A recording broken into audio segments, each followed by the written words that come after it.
I'd also like to invite anyone to Oshoko at this time. There'll be a time later, but please feel free to Oshoko now.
Dabuts, Namo Mi Dabuts, Namo Mi Dabuts, Namo Mi Dabuts, Naman Dabuts, Naman Dabuts, Naman Dabuts.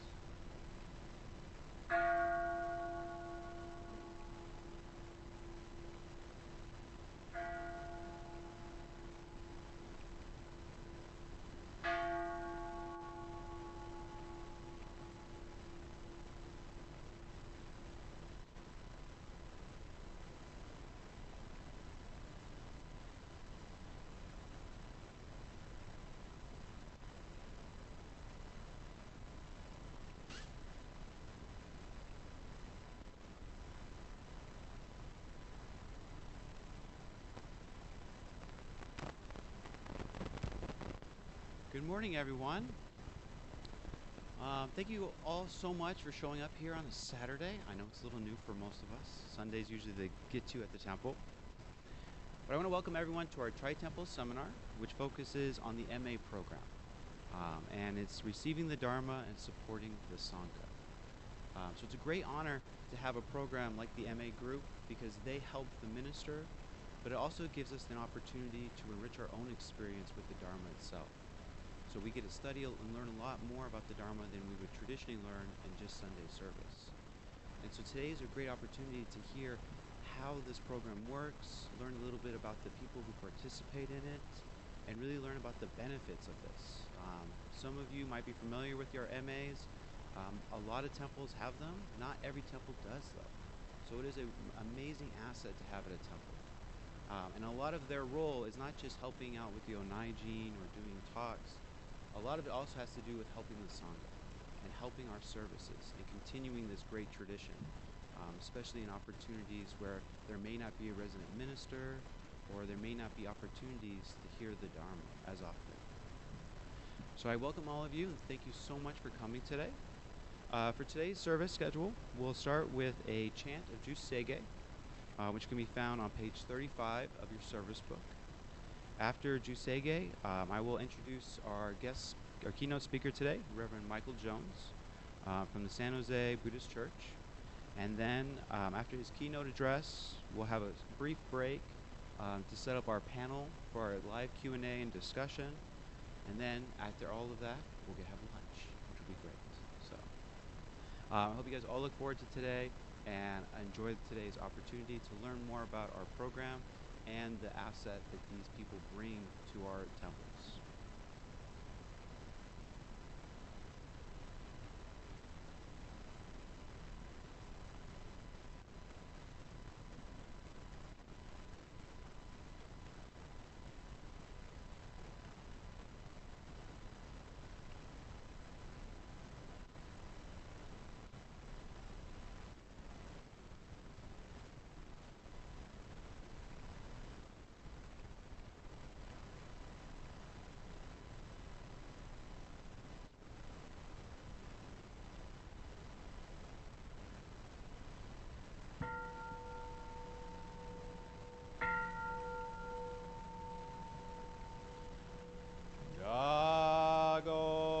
Cho Sega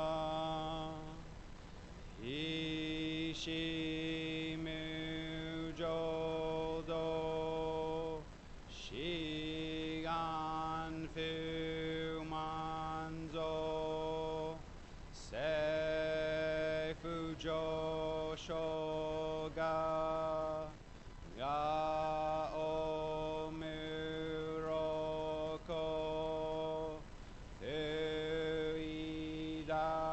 Seishu Fusai Shobengu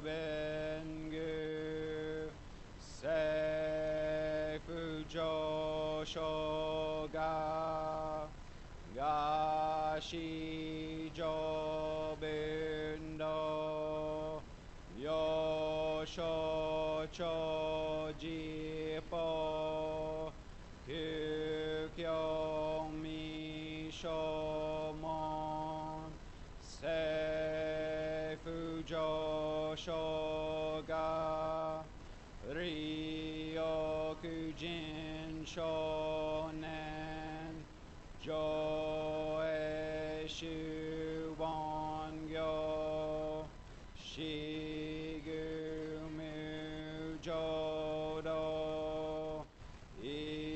Shoten Ninshi Jinriki and Daiko Fusho Musaido Shoujo Sankumyo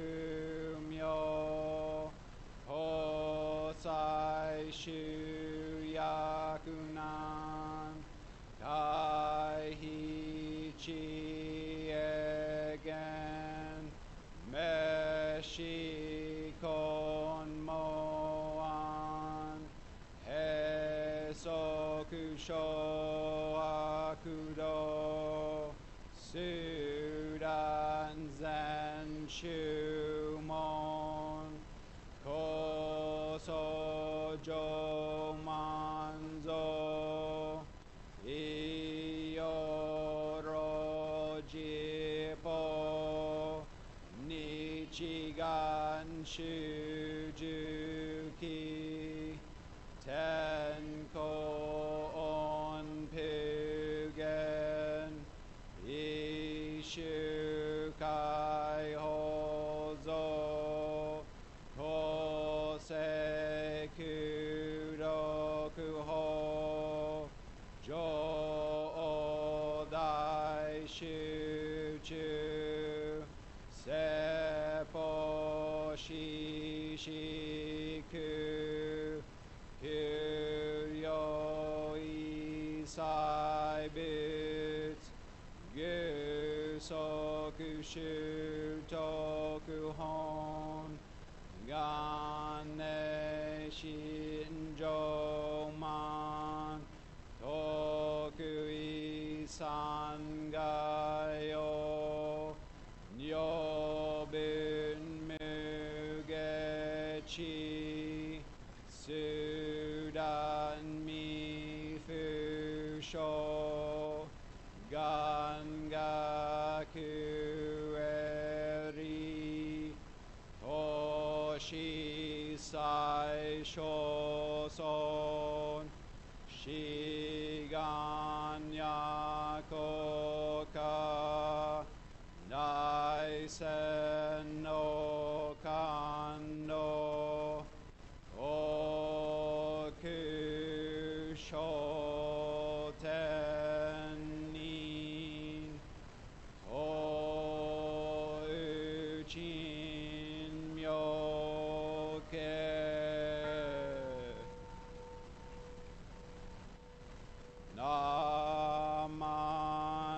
Namanda Bu Namanda Bu Namanda Bu Namanda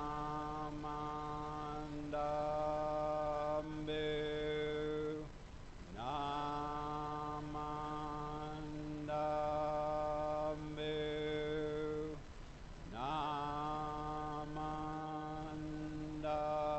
Namandambu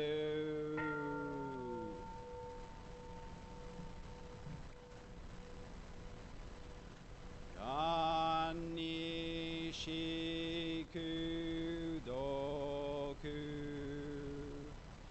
Vyodo Seisai Dohon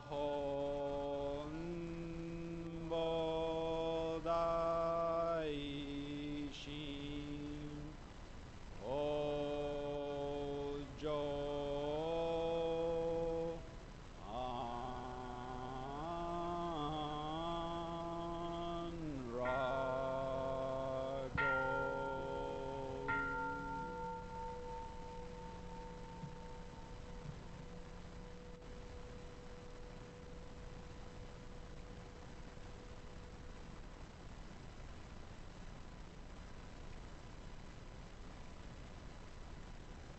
Gasho.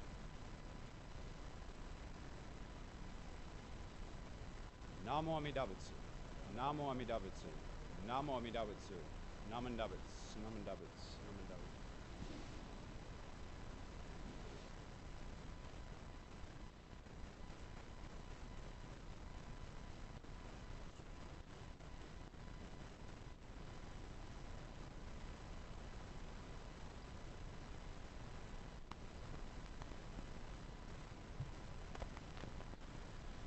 It's at this time I get the great honor of introducing our keynote speaker, Reverend Michael Ichi-Jo Jones, who was ordained in Kyoto, Japan in 2023. Michael was certified as a teaching minister Kyoshi in 2024. He came to the ministry through the MA program under the supervision of Rinban Gerald Sakamoto, who is now retired. He currently serves as a resident minister at Kaikyoshi Ho status at the San Jose Buddhist Church, Betsuin. Michael has been a member of the San Jose Betsuin for over 35 years. He was active on the board of directors for many years and was also on several national boards for the Buddhist Churches of America. Outside of the temple, Michael spent 48 years in the local high-tech industry prior to becoming a minister. He's been married for 45 years and has 3 adult children and 4 grandchildren. His education includes a certificate in Shin Buddhist Studies, an MBA, a BS in Business, and a BA in Music. He is currently pursuing a Master's of Arts in Buddhist Studies at the Institute of Buddhist Studies. And I have the great honor of introducing Michael because if it wasn't for Reverend Jones here, Tokudo and Kyoshi would have been much harder for me personally. Me and Reverend Jones started Tokudo practice and Kyoshi practice, and we got ordained at the same time. So we went through all the same classes and did all the ordination together, which was quite useful. I remember meeting Reverend Jones, and we had practice Shoshinge all the time. We had to chant Shoshinge all the time, memorize it for Tokudo. And I remember one of the hardest things for me was just pitch. I didn't know what pitch was. I didn't know what the letter D meant in pitch. And so a lot of it was learning for the first time. And I remember me and Reverend Jones would get up at 5 a.m. while everyone else was asleep, and we'd practice chanting in the kitchen. Because while everyone else was asleep, me and him were the only 2 people that got up at an ungodly hour every morning to practice, and sometimes just to drink coffee and relax. So it was great fun, and I have wonderful memories of the entire experience. And so I can't wait to hear him share his story with us today and talk about his journey through the MA program. So if you please give him your undivided attention, he'll at this time address us with his keynote address. Reverend Jones, please.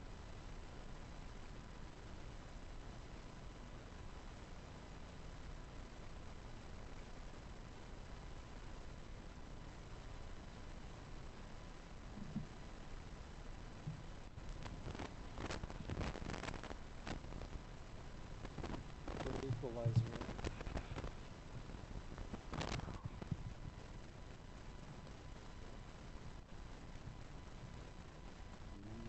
Set the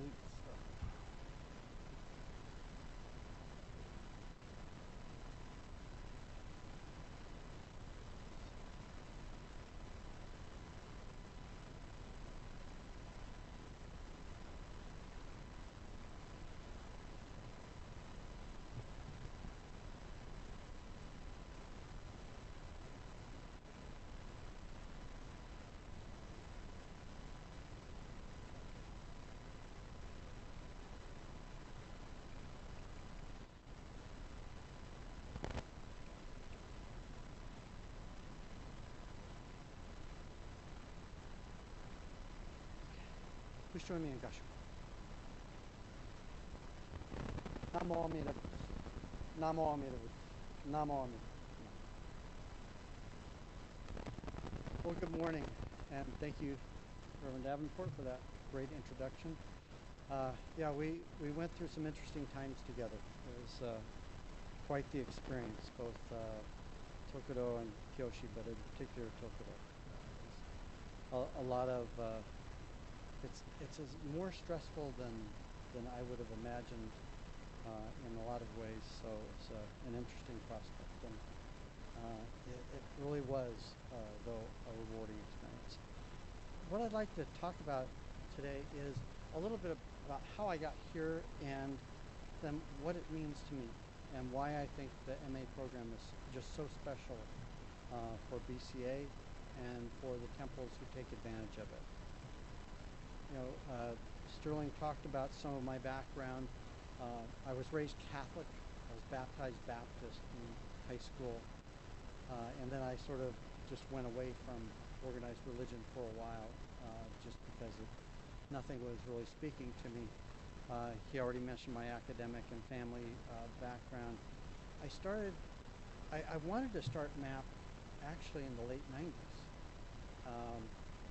And there was the start of the JSCC online program, and I participated in the pilot program. I think it was in '99. But the powers that be at San Jose at that time didn't support MAP. So I wasn't able to do that. In fact, Reverend Kyoshi faced the same challenge, right? So he did a lot of his MAP studies at Mountain View, even though he grew up in the San Jose Temple. So it was somewhat delayed. I finally started MAP after Greenbond Sakamoto took over. He was very supportive, always has been very supportive. And then as Reverend Sterling mentioned, we took Tokudo in 2023 and Kyoshi 2024. You might recognize a couple of people here. So looking much more dapper and much shinier on top are Sterling and I. And he probably told you the story of the Gojo Geisa that we were given these bright Gojo Geisa, orangish yellow kind of Gojo Geisa, but two of us had to get the extra large size for two different reasons. But yeah, I'll stop there. But it was an interesting experience. But we did have some fun too. So Sterling's wife joined us for the celebration afterwards. If there's one thing I know that about Buddhist ministers is they do like their beer. So we had a good time and a good celebratory dinner afterwards. So all was fun at the end of Tokudo. It was a great relief. But so why did I start down this path? I grew up in a different tradition. I married into the tradition. My wife is sitting in the back, Elaine. She grew up at the San Jose Buddhist Temple, former Sugimoto. And so there was, right after we started dating, her uncle passed away, and she invited me to attend with the family the service in Oakland. And Reverend Taniguchi, who we lost 3 years ago, was the presiding minister, and his Dharma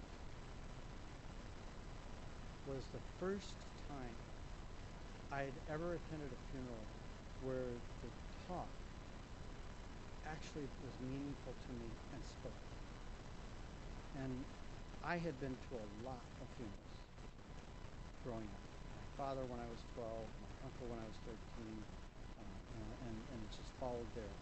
Many services, and not once did I ever feel good, assured, better, enlightened, anything from those talks. I usually felt guilty for still being there. But that woke up an interest.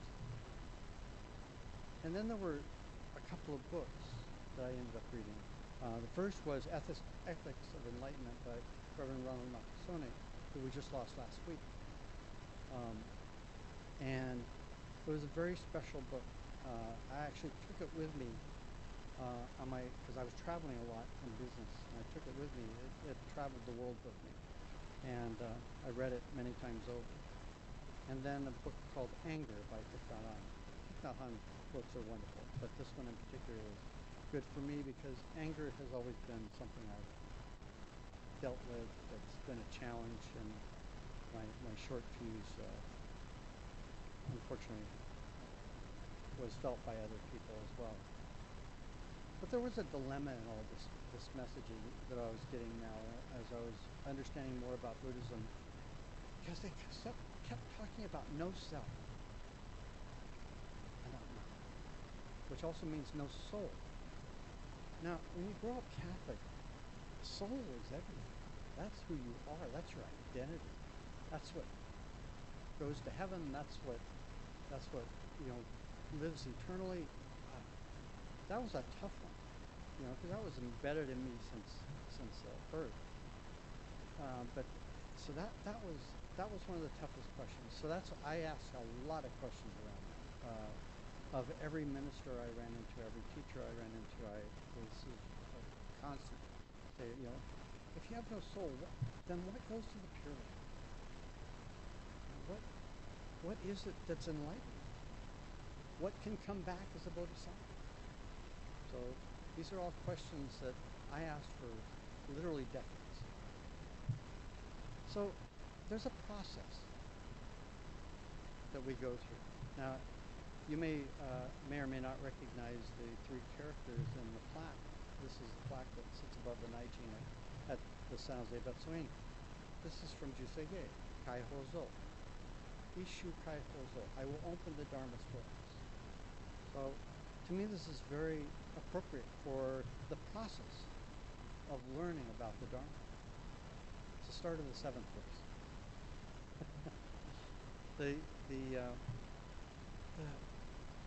You listen. And when you listen, there's something that catches your interest, so you read about it. And then when you don't understand what you've read, you ask questions, and you listen more for the answers. And so you read more. And then you get to a particular point where you start to understand enough that you start answering questions. But sometimes you get stumped. And one of the things I did before I even went down the MA process is, at our Obon every year, we used to keep the doors of the Hondo locked until we did our Buddhism 101 talk, and we'd open the doors, everybody come in, and we'd shoo them out, and close the doors, and wait a couple hours later for the next talk. And I thought, how silly, we have this Hondo sitting there that everybody wants to come in and look at, but we keep the doors locked, even during Obon. So I excused myself from my duties in the check cashing booth and said, I'm going to go open the Hondo and just sit in it. And I didn't know anything, I just opened the doors, sat down, and people came in and started asking questions. And 9 out of 10 times, if it was about Buddhism, I really couldn't answer much. I can answer questions about the Hondo itself and the community, but not much there. But whenever I would get stumped, I'd go to Reverend Sakamoto and ask him. He would give me an answer, and maybe even give me a reference, so I'd read some more. So the process started again. I'd listen, I'd read, I'd ask questions, and so on. After a few times through this cycle, a problem develops. You start to think you know. And you get cocky, quite frankly. You start to think that you can answer any question that walks in. One of the biggest challenges I had in doing that was I had a group of fairly young people, college-age kids come in, and they're all Christian. There were like 20 of them. And they sat there asking me questions for over an hour. And it was wonderful. We just went back and forth, and they never challenged. It was always interest. It was always curiosity. And finally, after a little over an hour, I stopped and I said, okay, you've been asking me questions for an hour, my turn. Who are you and where are you from? Why are you here? Well, it turns out they were at San Jose State, which is not too far away from the Betsuin, on a Christian retreat. And they were curious. So they saw the flyer on the Obon and they came down and then they sat down. But they were so polite and they were so curious and open-minded. It was a wonderful conversation, but it also, there were things in that they asked. I thought, I can answer on the surface, but I need to get it back on my cycle again. Listen, read, ask questions, learn more, read more, listen more, and so on. Because you have to start with beginner's mind. This is what Shakyamuni. Always start with a beginner's mind. Always start from the idea that you're just learning this. And in truth, after studying this stuff now for well over 30 years, I can honestly say that what I've discovered is how much I don't know. And how much more I have to learn. And in my case, sometimes it's what I've forgotten and have to remember. So, which made the Tokudo process all the much more challenging when you have to memorize so many things. and try to come up with that. I'm only grateful that the challenge on Shoshinge was at the beginning and the end of Shoshinge. If they'd asked me verse 14 or 15 or so, I'm not sure I would have done so. So, excuse me. But there's a path. You know, I've been on this path now for, if I really look back and go all the way back to that funeral I attended after Elaine and I started dating, I've been on this path for over 48 years. I go through learning and understanding and then living it and sharing it and teaching it and now ministering. But it's all within that cycle that keeps going around and trying to understand. You know, when you start to get into beyond Buddhism in terms of people coming to you and asking questions, when they get comfort in the Honda, when they start to be comfortable with the surroundings and comfortable with you, they go beyond asking questions about Buddhism and they ask questions about life. It really is amazing how somebody who is a perfect stranger will start talking to you about their deepest and darkest moments. And they're not looking for a lesson on Buddhism. They're not looking for understanding what the Buddha would say about this, that, or the other thing. They just want to know how to get to tomorrow.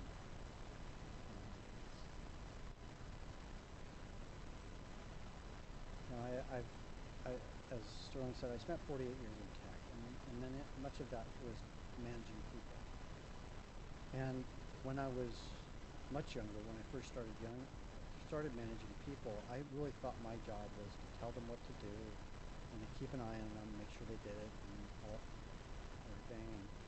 And that went okay. It had its bumps, but it went okay. But when I discovered that my real job was to turn that pyramid that you always see upside down, and realized that my job was to figure out how to make sure they had everything they needed to do their job and to clear the path for them. I needed to make sure that they had all the tools they needed to do their job. When I figured out that their success was what I was trying to manage and not my success, that's when I became a good manager. Believe me. Turn the sleep function off. Anyway. And the same is true here. When we realize that we're not here to show what we know, we're here to answer questions about not just Buddhism, but life. And it's a responsibility. It's a tough responsibility because some of these people are on the edge. I'm also a certified coach, and one of the things they teach you in coaching is you have to know the borderlines, the boundaries between coaching and being a psychiatrist or a psychologist or some sort of licensed practitioner. You've got to know those boundaries so that you stay on your side of the boundary. And when somebody really needs help, that is really the role of a psychiatrist or psychologist, you need to let that person know that they need to find professional counseling. But that's not your role. So you need to make that clear up front. To some extent, the same is true for us. We need to know our boundaries. We can only take them so far. Most of us are not professional psychiatrists or psychologists. There are a couple who are, but most of us are not. So we need to know our boundaries and what we can do. So our job, just as the job of a coach, just as the job as a manager, is to listen. We ask questions only to help that person formulate their ideas and formulate what they're trying to say to us, and making sure we understand. So we ask them questions to promote our understanding, but we also ask them questions to help focus their thinking so that they're keeping their train of thought on the same line, so that they're keep honing in on deeper and deeper on what it is that's troubling them. But that listening function is the primary function. But there's the old saying is that you were born with 2 ears and 1 mouth, so you should listen twice as much as you talk. I think the math is off, because I looked at it as, you really, you've got 2 ears, 2 eyes, a sense of your surroundings, and one of the least important things is your ability to talk. So there's a lot more senses you have going on than hearing and talking, and a lot more of them are not talking. So you should do that less than you do anything else. But when we get into this Minister's Assistance Program, it's interesting because when I first got involved with it, I wasn't quite sure of what it was and what it was meant to do. I took the title as literal, Minister's Assistant. So basically, to take things away from the minister that took their time, setting up the NI team, singing, getting things assembled, ready for the service, getting, maybe it was even sending out emails, basically doing things that gave the minister back some time. So certainly the ministers benefit from having minister's assistants,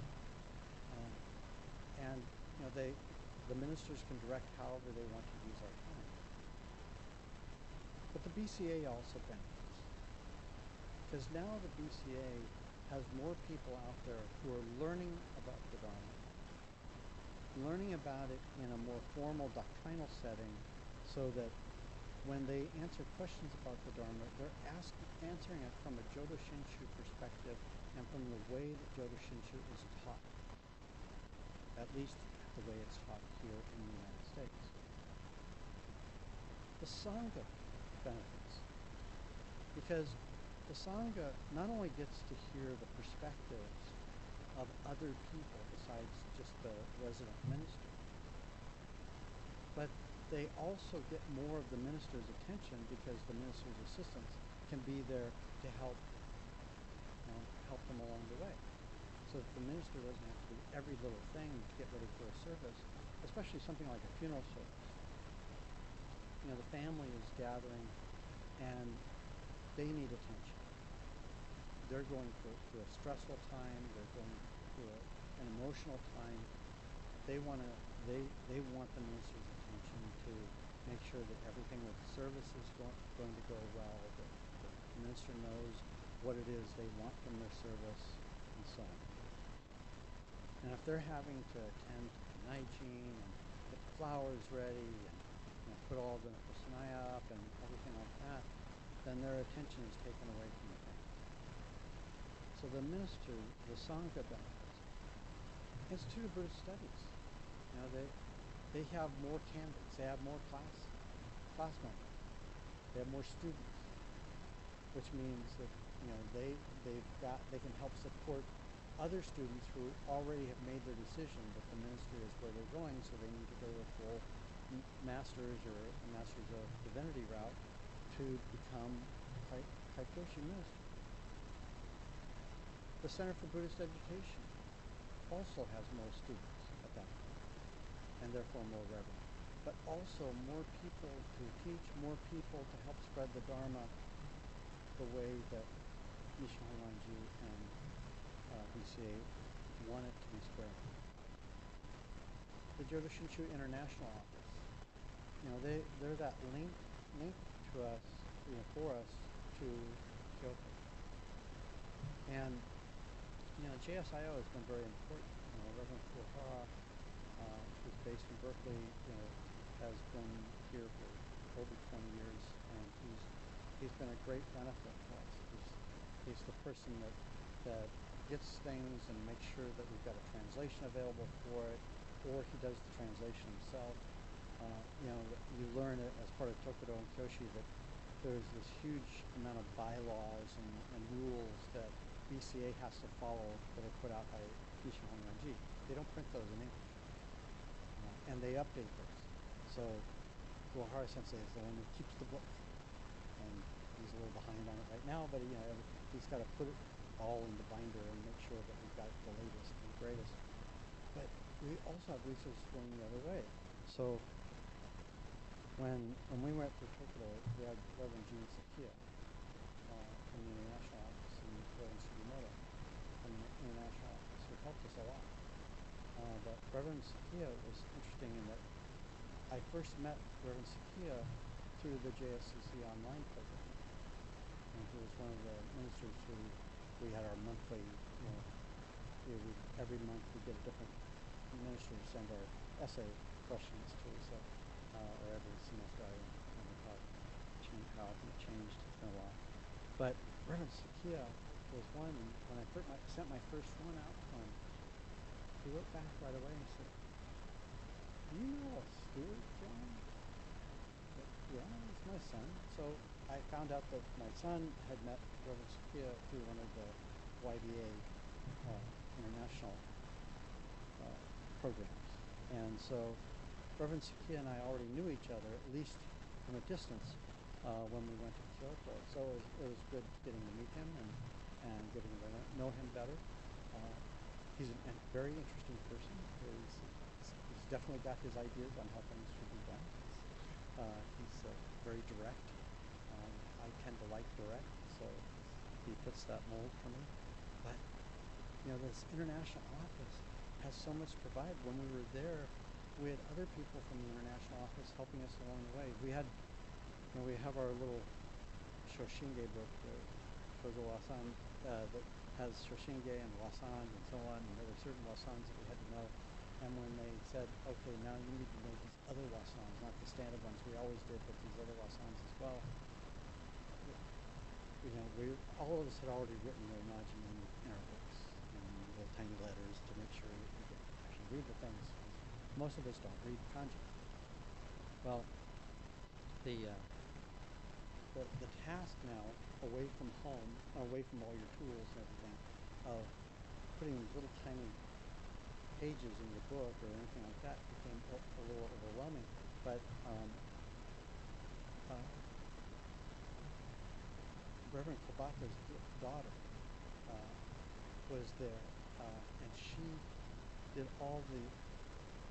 made all these copies and cut them out, and all we had to do was paste them in.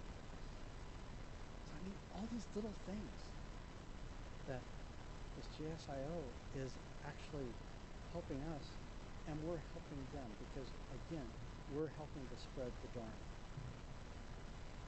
And the Hongwaji itself, we are the international arm of PANELISTS. And the more of us there are, whether we are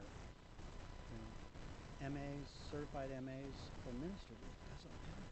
We've got more people out there spreading the Dharma. And then finally, the MAP candidates themselves.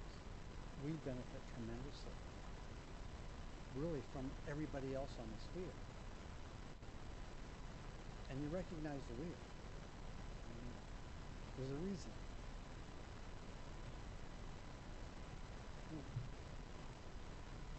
The thing about many of the MAP candidates,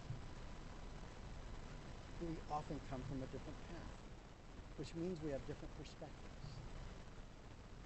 Many of us have no Japanese heritage. We have different life experiences. I mean, the San Jose Betsuan has got to deal now with having 2 Hakuchinis. So that's, but the good thing is Reverend Adams speaks fluent Japanese, reads, writes, he's very fluent in the culture. So we still have that with him, but on the surface you wouldn't know that. MAs are here because they want to be here. They're not just the folks that grew up in the temple and that have grown accustomed to coming to the temple, so they come up to the temple because that's what they've done for the last who knows how many years.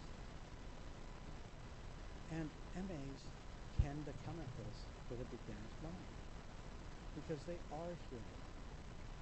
They're not just here to help, they're here to learn. So, and when we have other people in the room with you that are here to learn, they ask questions. Even if you don't want to. Even if you're shy, you don't want to ask questions, or you have that feeling that you'll ask a stupid question. Even though we'll remind you over and over again, the only stupid question is the one you don't ask. It helps to have others in the room who are willing to ask the questions. To a MAP student, what are the benefits? It really doesn't take much to get in. You don't have to commit to anything. You're not committing to becoming a minister. You're not committing to serving the temple for N years. You're just committing to take some classes and to help out and to be available. Let your minister know when you're available, and they'll take advantage of it. And then to do what's asked of you. The path is really tailored to the participant. You know, at San Jose, when we finally got our MA program, there were three of us. It was myself, Dennis Akazuki, and Sumi Tanabe. Sumi, somebody that many of you probably know. Well, the good news is we had 3 MAP students. The bad news was I was the youngest one. Dennis and I went through the certification process, so we both became certified MAs. But Sumi didn't want to go through that, and there's no problem with that. But she gave Dharma talks all the time. She helped out. She was of valued assistance. And her years of knowledge at the temple level, at the district level, at the BCA level, were invaluable. So each of the MAs brought their own value. But we also, all 3 had different paths. And you can change as you go. I look at my career as something of, it's an old Bond movie title, Never Say Never. Because when I started the MA program, I just, I was just going to become an MA. The certification thing, maybe. And I got certified, and it's okay. But, the ministry thing, no, don't talk to me about that. That's too much work, and so on. And then I was challenged by a few people and say, you should get Tokudo. Just get Tokudo, and that way you can, you can help out even more. And, okay. Well, but by the way, you have to get a certificate in Shin Buddhism from IBS. So that's 8 classes. Okay. So like the rest of my education, I've done all of my college education while working full-time. And that was just something that it's been the way that my life has gone. And I thought, okay, do I really want to go through this? Once again, working full-time and going to school and doing all this other stuff. And okay, kids are older now, so I don't have to worry about them. So I did that. But that was where I was going to stop. But then I got people saying, well, it really didn't seem like a choice, actually. We got home from Kyoto in January after Tokudo. And before we even had a chance to open our computers with them, there was an email waiting for us to say, Kyoshi starts in 3 weeks. Be there. Oh, I guess I'm signed up for Kyoshi now. Now, good news was we thought Kyoshi now is done here, so we don't have to go back to Japan again. We don't have to do the 11 days of dormitory living and all that went. It'll probably be easier. Okay, we'll have to do Kyoshi and just go to the full road, and then I'll be done. But then after I got Kyoshi, we had a little bit of a unique situation in San Jose where Reverend Mikame ran into visa issues. So she had to go back to Japan indefinitely until we got the visa issues resolved. And meantime, we were short a minister, so I agreed to work full-time or part-time as a minister to help Rinban Sakamoto. And that went on for several months, and then finally Mikami-sensei was coming back. I thought, okay, good, I'll go back to life as I know it. But when she came back, she said, oh, but I'm getting married, going back and staying. Oh, okay. So suddenly I had people saying, Bishop Harada was the first one, said, why don't you work full time? Just slide on in there and so on. You can make your Kyoshi ho, and it's no big deal. You just work full time. I had been laid off from Salesforce in 23, so I hadn't intended to stop my career at that point. But Salesforce decided it was time to stop my career, so I said bye. And okay, I wasn't really ready to stop working per se, so I thought, okay, I guess I can do this, and just Kyoshi ho is fine, and so on. And then the pressure started with, I think it was Nukajima that started that one, and he said, why don't you finish out your master's degree so you can become a practitioner? Really? Well, I had made it clear to Bishop Parada a long time ago. I said, no matter what happens, I'm not moving. You can't assign me to Timbuktu. I'm not leaving where I'm at. I said, if you assign me to some faraway temple, I'll just quit, because I have no interest in pulling up stakes after all these years. I mean, we've been in our house for over 40 years. And I know how my wife felt about it, because somebody asked her about it, and somebody said, what happens if he gets assigned to some faraway temple? She said, well, he can move. Yeah, okay. So no, I think Bishop and I have an understanding. Rinban Adams is very understanding of where I'm at and what I want and what I don't want. So I agreed to go ahead and go back. So starting February 1, I was assigned full-time at San Jose and started back at IBS. So your path is yours to choose. You do not have to follow the path that I chose, but it's open to you. Don't be surprised if you go down that path. Don't be surprised if others try to encourage you to go to the next step and the next step. It shouldn't be a surprise at all, and it is a compliment. They're doing it because they want you to be involved. They're doing it because they see the promise in you being someone who spreads the Dharma and someone who has something to offer to the Sangha. That when we look at this, with the MAP system, we have more prospective students for IBS, we have more ministerial candidates, and we do need more ministers. There are temples now operating without a minister, meaning that there are ministers who are supervising other temples, sometimes temples far away.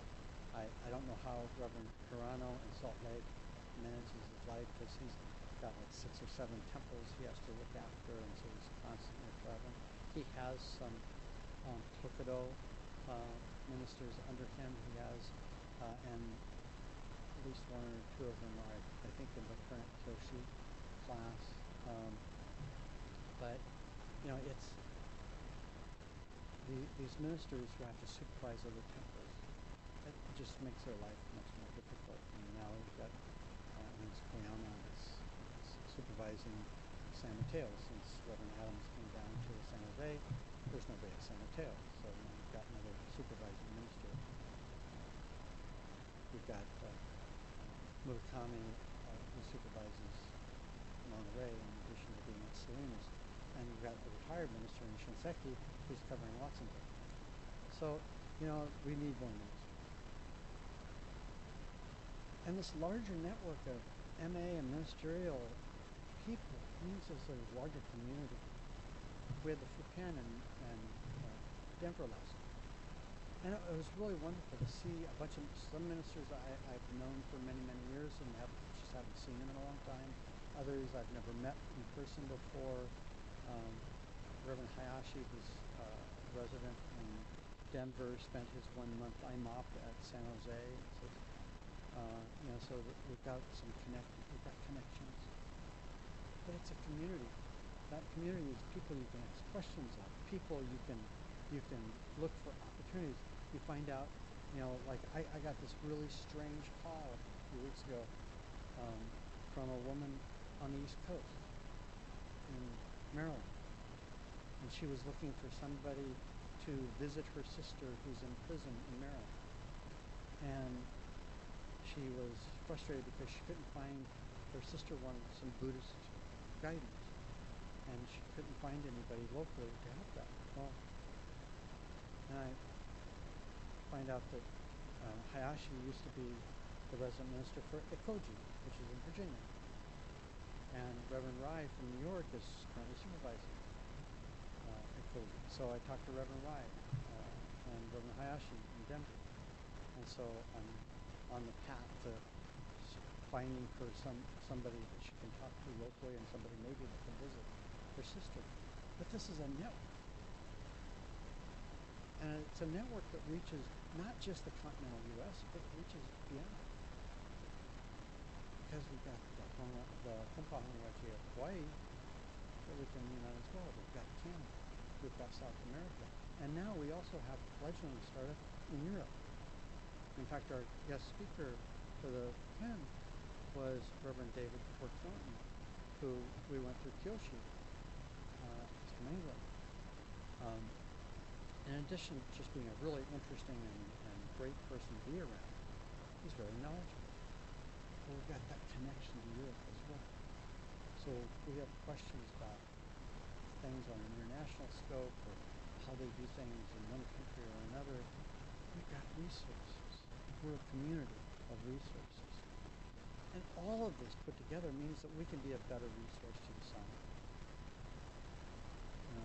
Whether we're an MA, an uncertified MA, or certified MA, it really doesn't matter. We're a benefit to the Sangha because we're providing more support to them directly, as well as to the ministers, so the minister has more time for them. So what's in it for me, MA? I get to increase my understanding of both Buddhism in general and Jodo Shinshu in particular. Along the way, you meet a lot of people. Reverend Sterling has a lot of background outside of Jodo Shinshu in Buddhism. You run into people like that all the time who have experience in Zen, or they have experience in Vietnamese Zen, or Vietnamese Buddhism, or Chinese Pure Land Buddhism, and so on. And you get to expand your world beyond the textbooks. This greater appreciation for other religions. I have read the Bible more as a Buddhist than I ever did as a Buddhist. And it's because there are so many parallels. The Bible, the Quran, the Torah, all have lessons that are so similar to Buddhist lessons that it's almost like they were written by the same. And you'd never know it in today's world that the basis of every organized religion is love. But one of the things this type of program does for you is opens your eyes to not the differences, but the similarities. And you meet people. Once you put on the robe of any type, or you put on you put on the show, people come up to you, ask questions. You meet people. You meet people who are not Sangha members now, but might become. We were very grateful. We now have a new MA, relatively new. He's been here for about a year, and he's a younger person. I think he's in his late 20s. He's working on his psychology internship, and so he's very busy. So he hasn't committed to being certified. He's just committed to helping out, and he does. He helps set up the hygiene. He gets the rice ready. There's all sorts of things, and then he also after temple after service on Sundays now we have him and another gentleman from Taiwan, actually, Gilbert, as he says, Gilbert the reader, and Gilbert and Matthew hold the temple open until about 3 o'clock every Sunday afternoon. It's just the temple doors are open, the sign's out saying open temple, and people come in off the street and look at the temple, ask questions, and so on. So Matthew, as our newest MA, is really providing great service. Not looking for certification. Just that's not where he's at in his life right now. That again increased service to the Sangha because it gets other people interested and maybe join. And we have through Gilbert's efforts during he stands out there before service and greets everybody that comes in and looks for any new face and gets their name and introduces them during the service and so on. This makes people feel welcome. When people feel welcome, they come back. It increases the size of the Sangha. And we know that the priority from the bishop on down. Skipping around my slides. So who's next?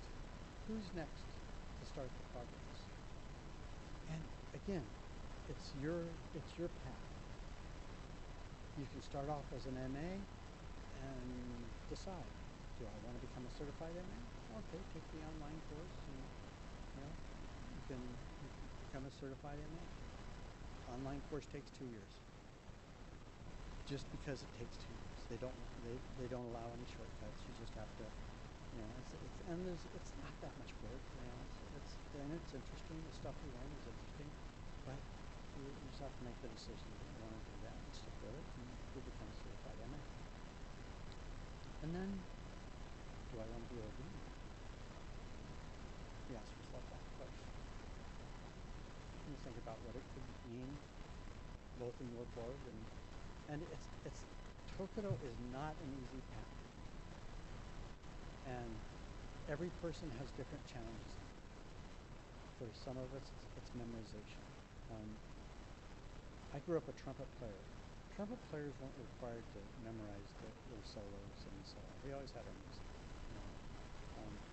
Elaine grew up as a flute and piano player. Flute players always had to memorize. So she's really good at memorizing. I'm not. So I still don't know if she should do it. I'm sorry. But the beginning and the end, I got it. But the middle is still not good. But it's hard. Some people are more musical than others. So the chanting can be a challenge if you're not musical. Especially you get into some of the Gaboon show readings and so on where it's all lyrical and stuff. But even with the general chanting, they want you to start on a certain pitch and in Shoshinge that they're really picky about where you start and that you stay there, and then when you get to the Zendo section, as we like to call it, you now can get the new pitches and go through the variation during the wasans of the pitches and so on. It's rigorous, and Reverend Koyama, Kusinoki, who generally take us through all this, Reverend Koyama is pretty tough. He's very good, and but he's pretty tough. Kusinoki's a little easier, but he's right. There's nothing wrong with anything he does, but Koyama can be tough because if you do it wrong, he'll stop, and you get to do it from the top.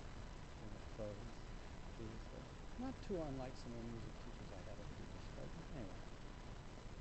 But then you have to ask yourself, okay, Tokudo is ordination. You're now a minister. But Kyoshi is teacher. And so now you have to get to the level where you can be certified to teach the Dharma. Not just talk, but actually teach.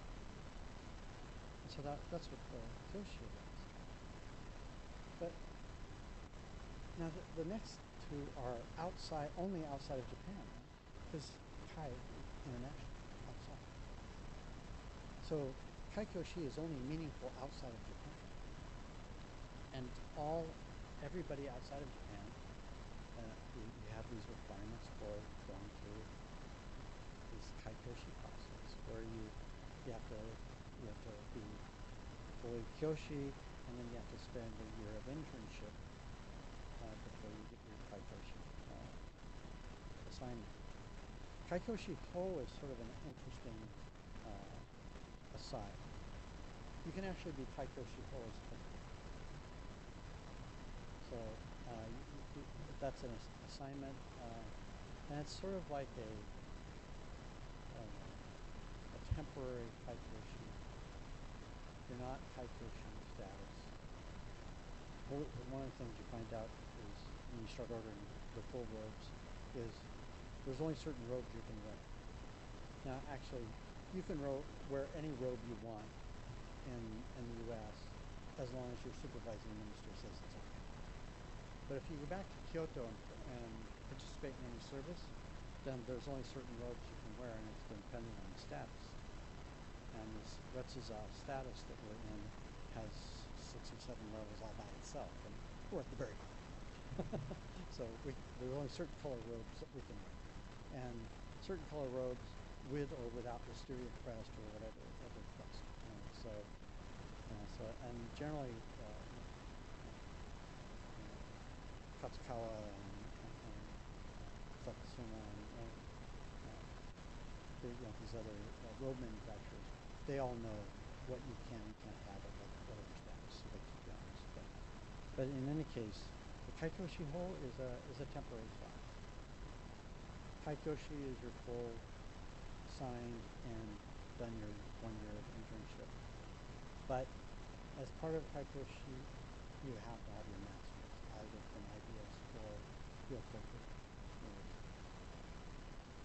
The bishop has decided to allow some people who may have Buddhist degrees at master's level from other institutions, and has shown the dedication over the years to have Kaikoshi status, and has even allowed some ministers who are not quite finished with their master's yet to become Kaikoshi even before they're finished.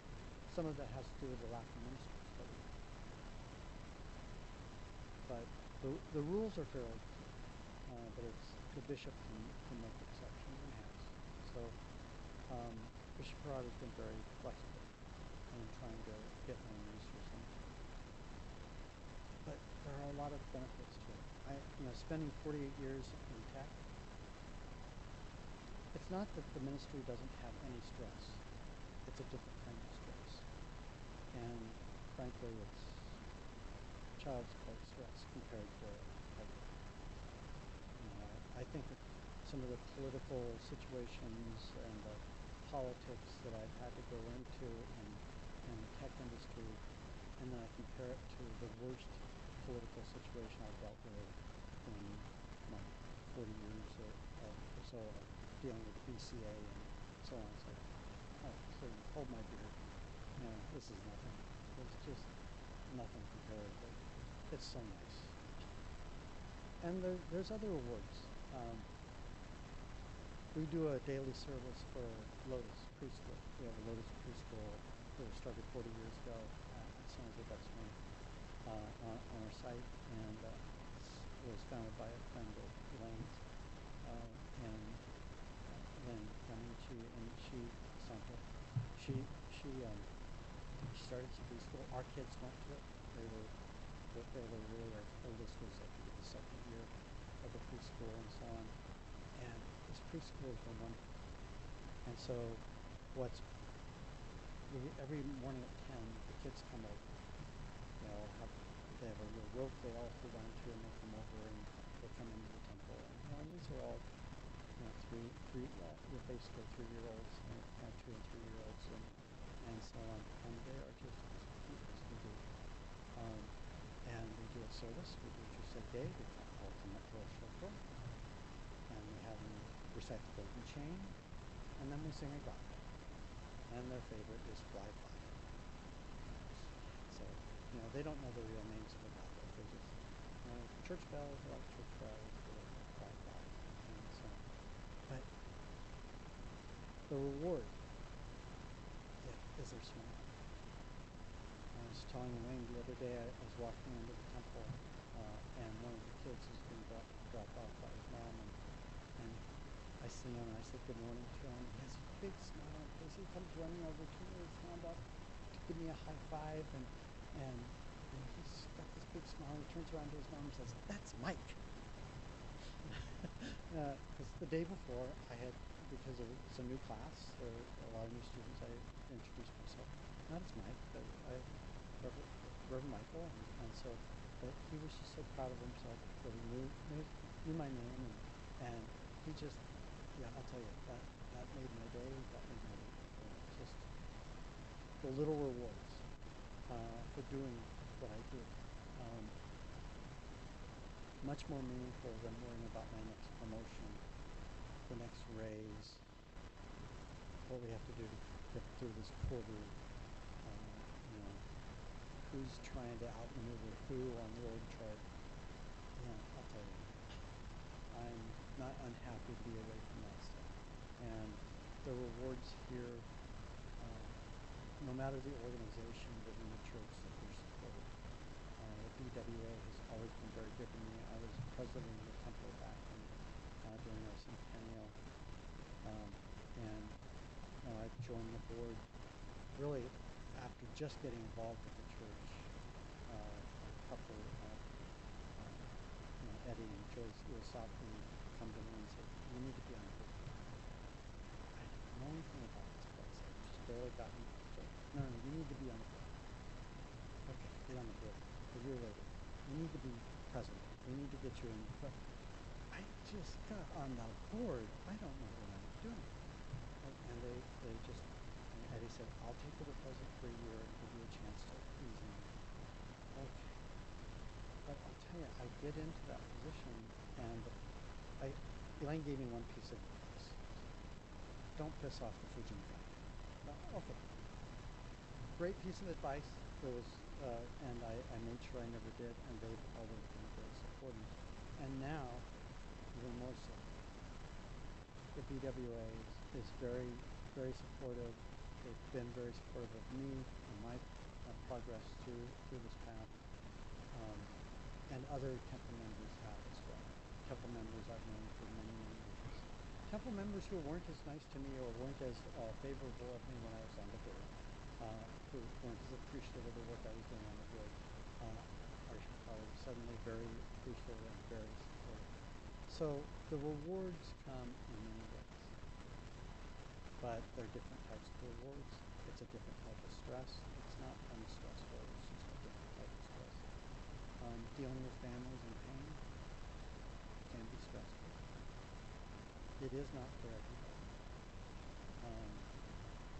But again, your key here is but it's truly, I felt more reward here in less than a year official full-time than I did in 48 years.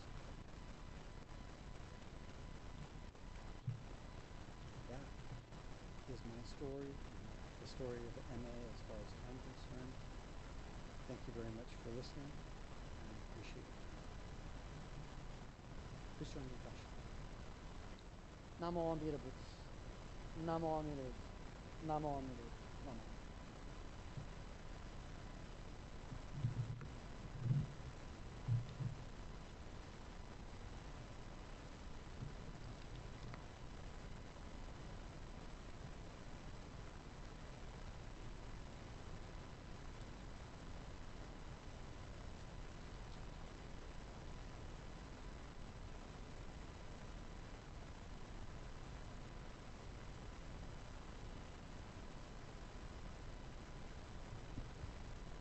Thank you so much, Reverend Jones, for your wonderful Dharma talk today.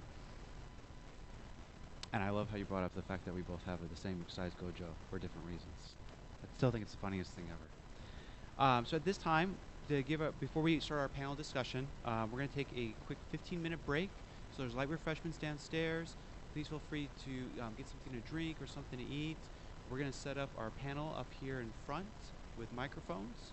We'll have a few opening questions to get things started, and then we'll have live Q&A for anyone to ask any question under the sun. Okay? So at this time, if you guys please join me in one closing gasho as we close this part of our service. Namo Amida Butsu. Namo Amida Butsu.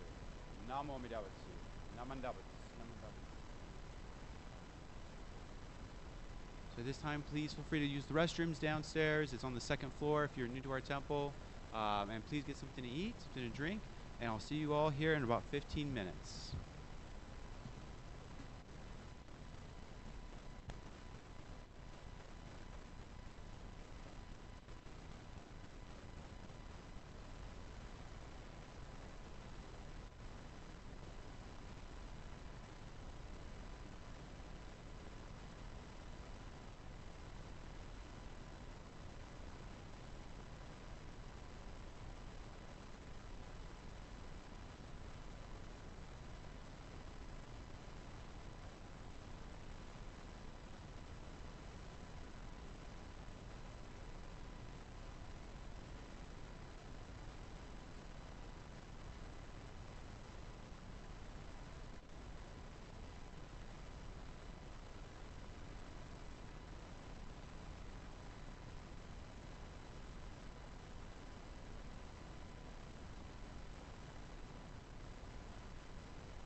Testing. Whoa. That's fine. That works great. 1, Mississippi, 2, Mississippi. Everyone can hear me? Yeah, I think that's good. That's cool. Yeah, way of the future.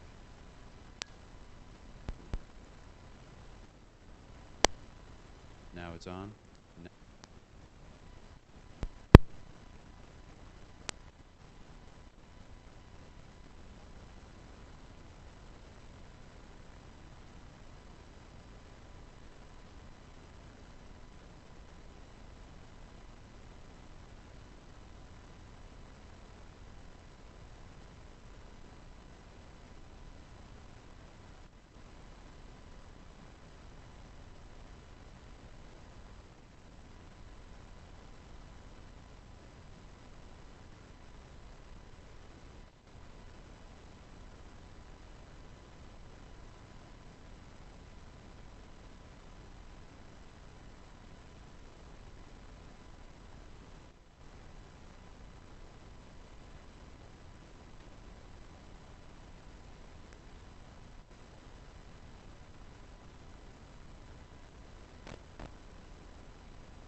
Check, check, check, check.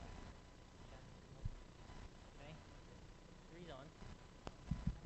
Check, check. Take 1, there's 1.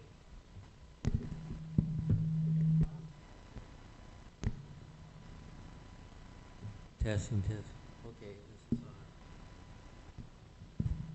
Check, check. Testing, testing. Okay. That's on. Leave it.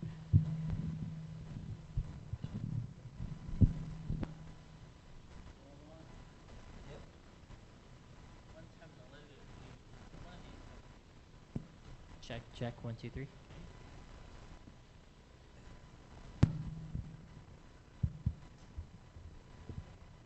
Check, check. 1, 2, 3.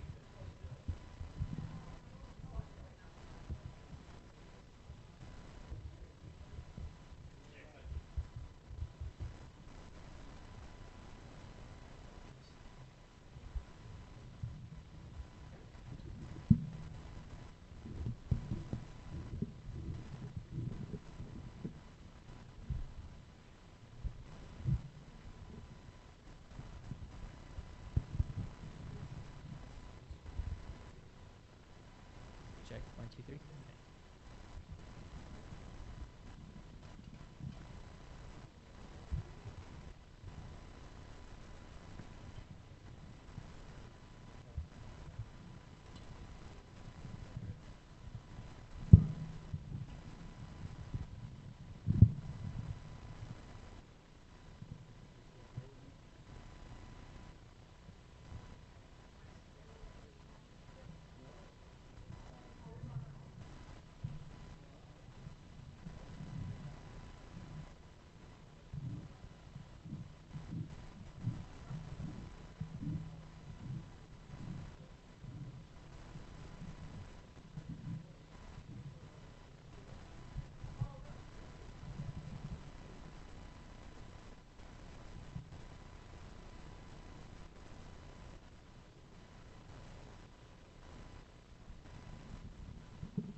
this thing out again. Oh wait, I don't need this. I'll sit down.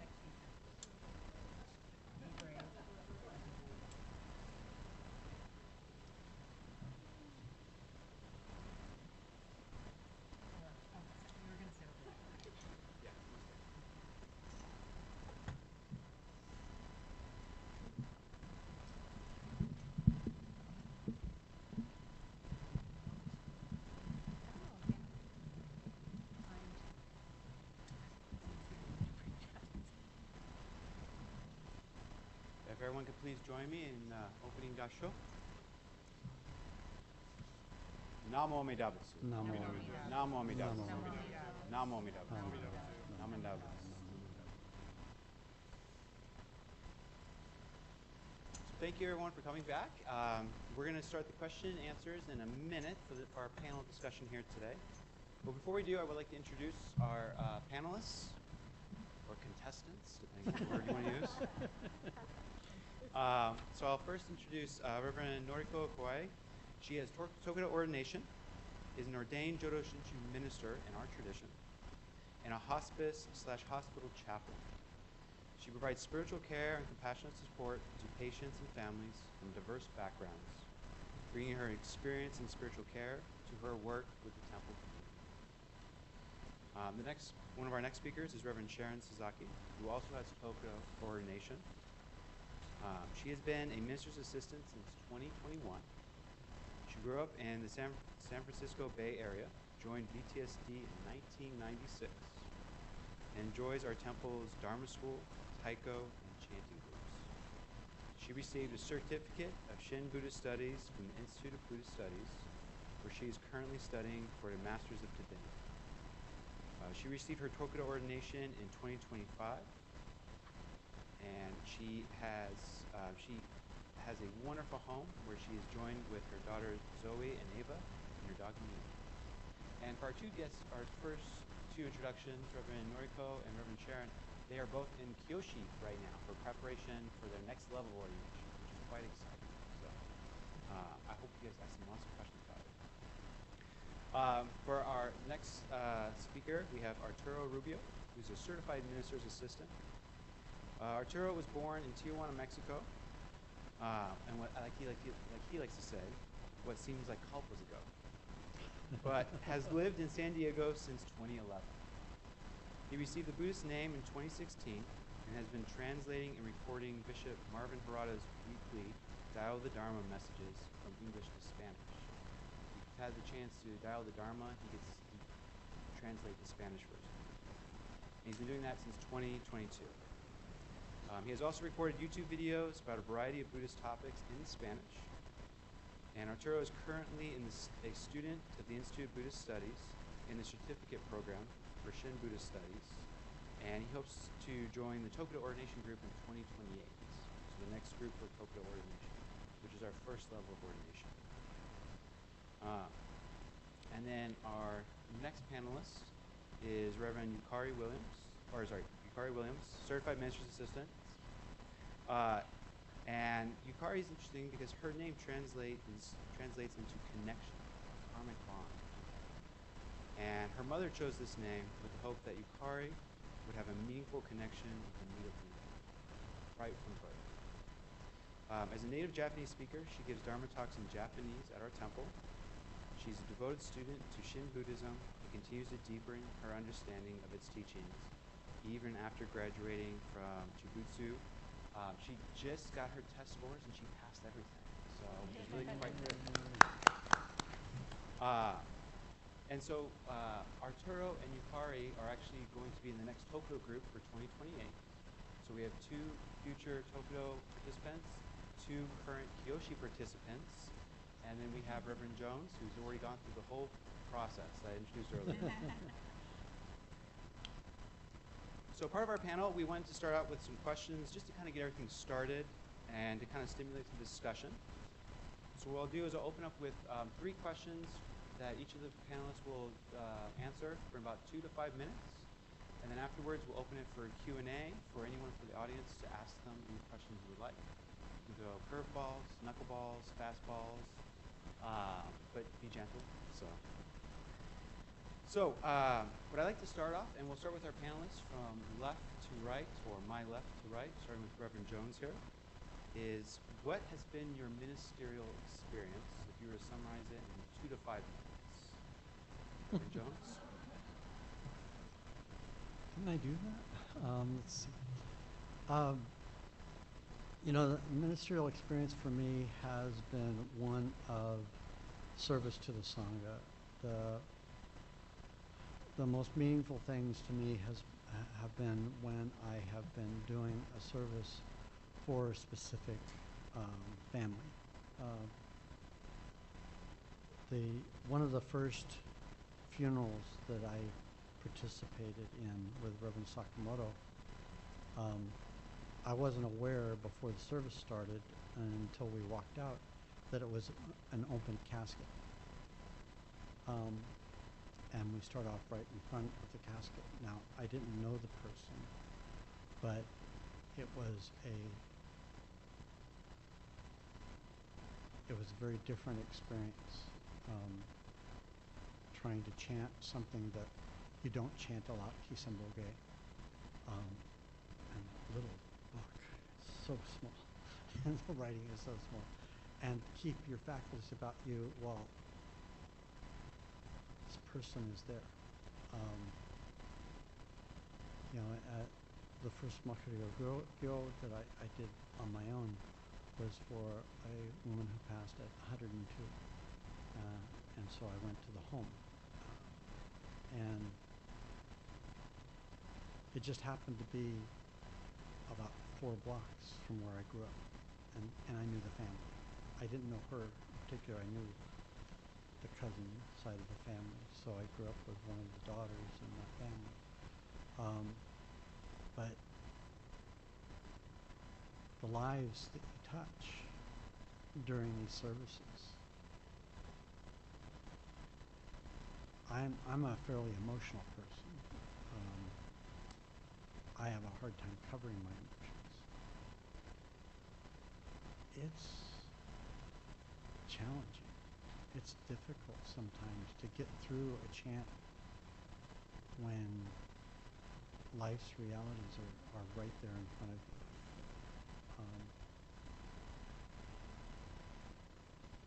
You know, we had a funeral a few weeks back for someone who was only 34. Grew up with my kids. These are the services that test you as a person. But to be of service to those families in this time, that for me is the heart of my ministerial experience, to be able to provide that service, to provide maybe some words that help them without making them feel like they've heard it all before from somebody else, or you know, a minister who might say the same thing at every service, you know, every funeral service, that there's some heartfelt things that you can say that are from the Dharma, but you can put in a more meaningful way. You know, for me, white ashes is probably the most meaningful thing. Early on, I did a service with Reverend Sakamoto, and as we're standing behind the Naijin, the Yoma, waiting to go on, he looks to me and he says, "Do you want to do Hakutsu no Sho?" I said, "Okay." I hadn't really done it since my Tokudo training and so on, and luckily I had it in my book, so I could do it. So when the time came, I got up and I did Hakutsu no Sho. You know, Japanese, the lyrical, and so on. And I got through it. It was good. And afterwards, I said to him, thank you for giving me the opportunity. I was surprised you wanted me to do that. And I said, but I was glad I got through it. He said, I thought you were going to do it in English. I said, why didn't you say white ashes then? Why did you say? But to be able to get through that. And, you know, I think I did okay. You know, people were appreciative of it and so on. But that is so meaningful to me. And I think because it's meaningful to me, I can make it meaningful for them, whether it's in Japanese or in English. Now, I'm not a Japanese speaker.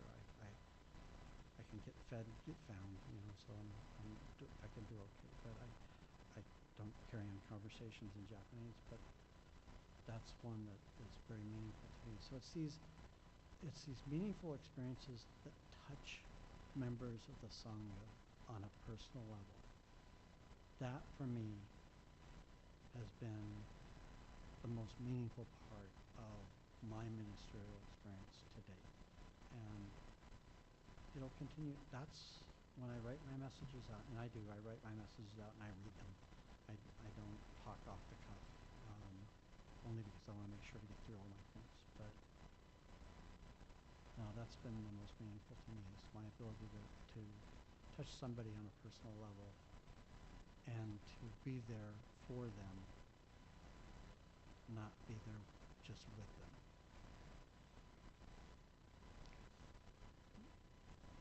Thank you, Reverend Jones. Reverend Sharon, if you'd like to describe what has been your ministerial experience.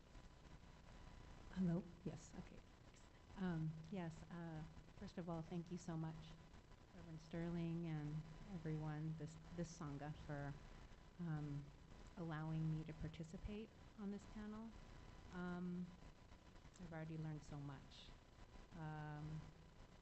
So for my experience, when you talk about ministerial experience, as Reverend Sterling said, it's only been since October of last year that Noriko-san and I were ordained as ministers. But my journey as a minister's assistant started in 2021. But actually, I mean, I could say 2021 because that's when I officially became a minister's assistant here, when Reverend Akohoshi asked if I was interested. But honestly, you know, when I think about I am a minister's kid. I grew up at the Mountain View Temple, literally at the temple. They have a wonderful facility. So I was born in Stockton, and they also have a parsonage. So I literally grew up at temples. So I could say I started in 2021, but you know, inconceivable causes and conditions brought me to actually, you know, pursue this. And it's not from my own wanting to become a minister's assistant. It's not something that I had seen for myself prior to 2021. So I was a little bit surprised when Reverend Akohoshi asked if I was interested. I've never considered myself to have the characteristics of a minister. I consider myself, you know, always having been someone who's not, you know, the kind of giver that I see in other people. Like I've always thought of one of my college roommates even said that. She said, oh, you know, she usually characterizes as you're a giver or you're a taker. But she said, you're neither. And I was like, oh, okay. And I guess that's true. I'm someone who has always kind of tried to take care of myself.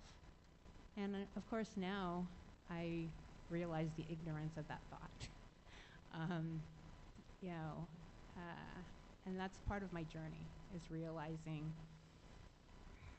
kind of the way I grew up, taking things for granted, and a lot of things that I've taken for granted growing up.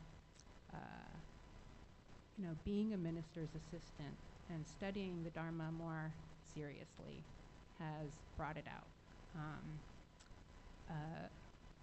I'm also very, well, so even in the late 90s, 1998, I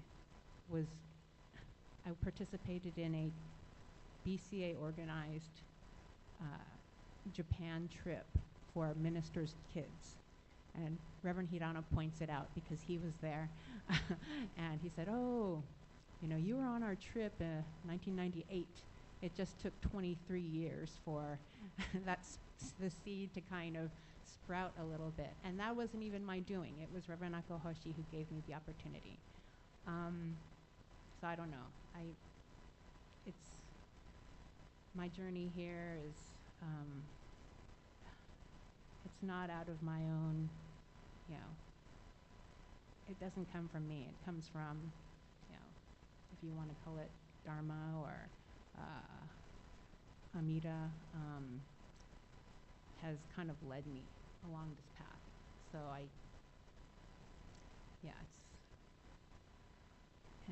it's part of my realizations. And I also feel very fortunate that both of my parents were able to see me start this journey. My father passed in 2023, and my mom in last year, 2025. And they never expected me to take this path either. I'm the second oldest daughter, and it was never something that they, you know, necessarily, you know, had me go into that direction. I had a regular job like Reverend Jones. I worked in biotechnology for, about 35 years.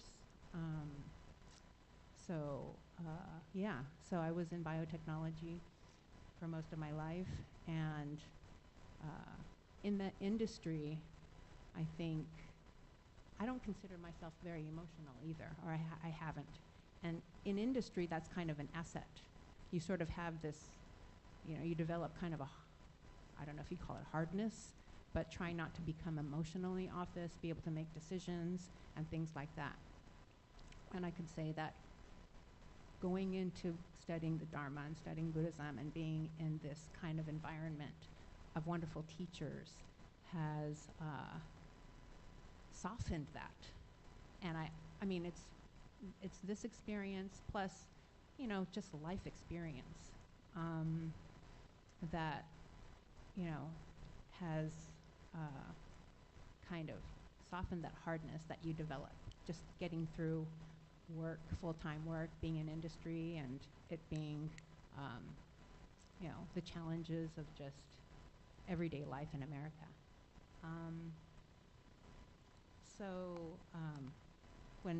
When I was asked if I was interested in becoming a minister's assistant, largely I said yes because at the time I thought I wanted to become a better person. Like I said, I never considered myself, you know, I wanted to be someone who had less selfish, you know, motivations and more, basically more caring toward others than myself. And I can say that being on this path the last 5 years and being among amazing teachers like the people you see here and the Sangha, everyone here as well, has been, I don't know if I could call myself a better person per se, but certainly more reflective about myself and, you know, the embrace that you know, kind of the understanding of my own human limitations and shortcomings and seeing those together with knowing that, you know, we are embraced as we are, has been, you know, a source of strength and meaning.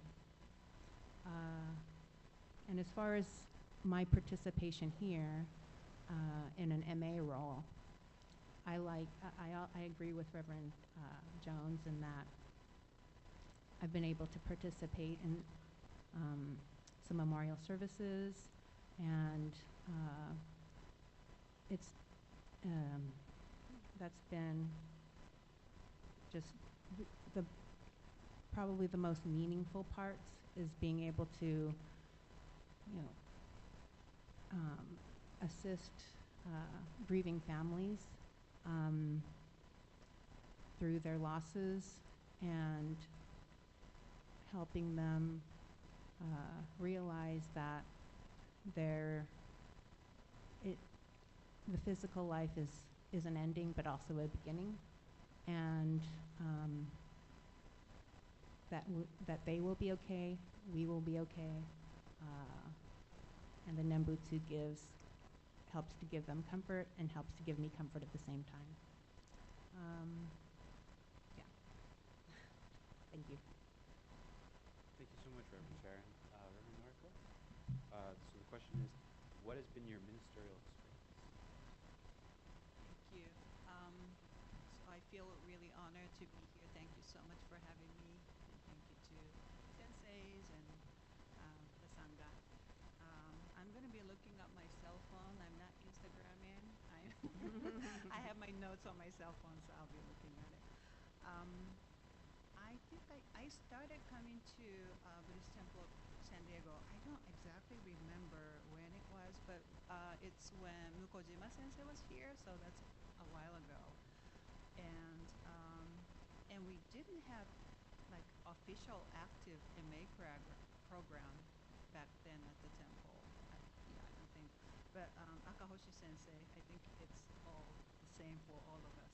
But Akahoshi Sensei is the one who asked me to help him setting up Onaijing, and so I just started doing that around I think 2013 or 14 or something like that.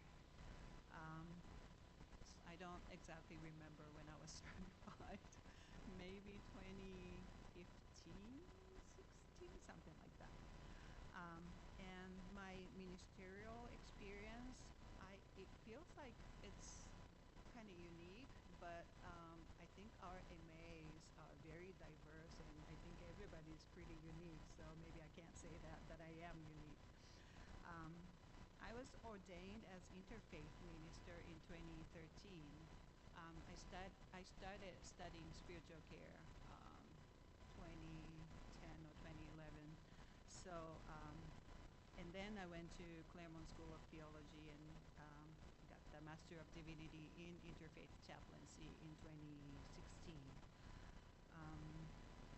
And I am working as a chaplain or spiritual care counselor at both hospice and hospital. So my path to Jodo Shinshu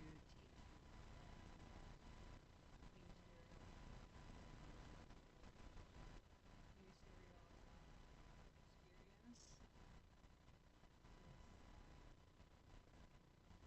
is not separated from that path for chaplaincy.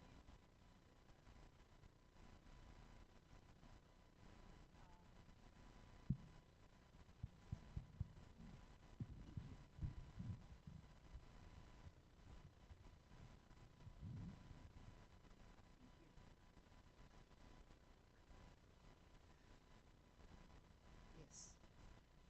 And unlike Sharon Sensei, I didn't grow up in Jodo Shinshu family. And my family is Jodo Shu, which is slightly different from Jodo Shinshu. And even though we had the priest come to our house for the funeral or Obon service every year, I didn't really identify myself as Buddhist.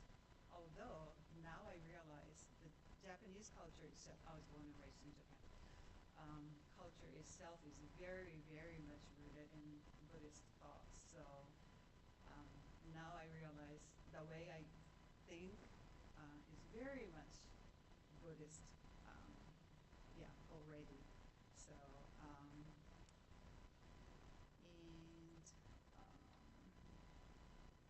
so at hospice and hospital, I meet with people who are who have what's called spiritual pain, with disease and or illness and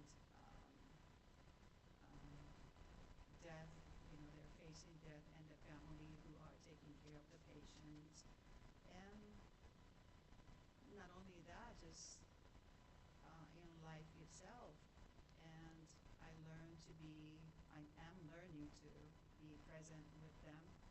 And I know that the Dharma helps with that, to be present with them.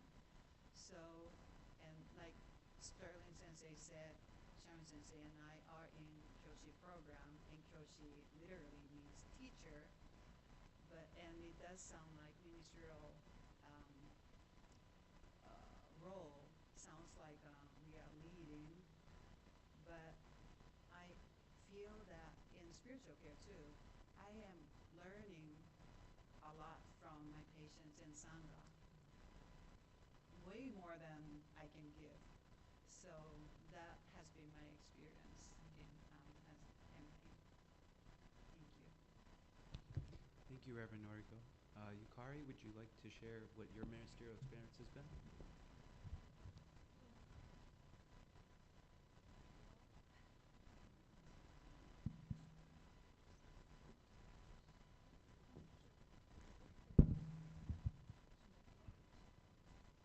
Hello.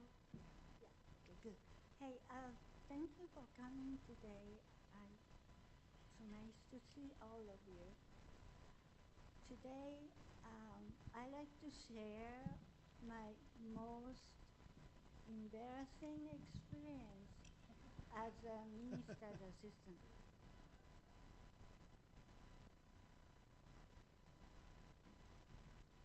Right after I became certified minister's assistant, I gave a Dharma talk, my first Dharma talk in English, and it was bad.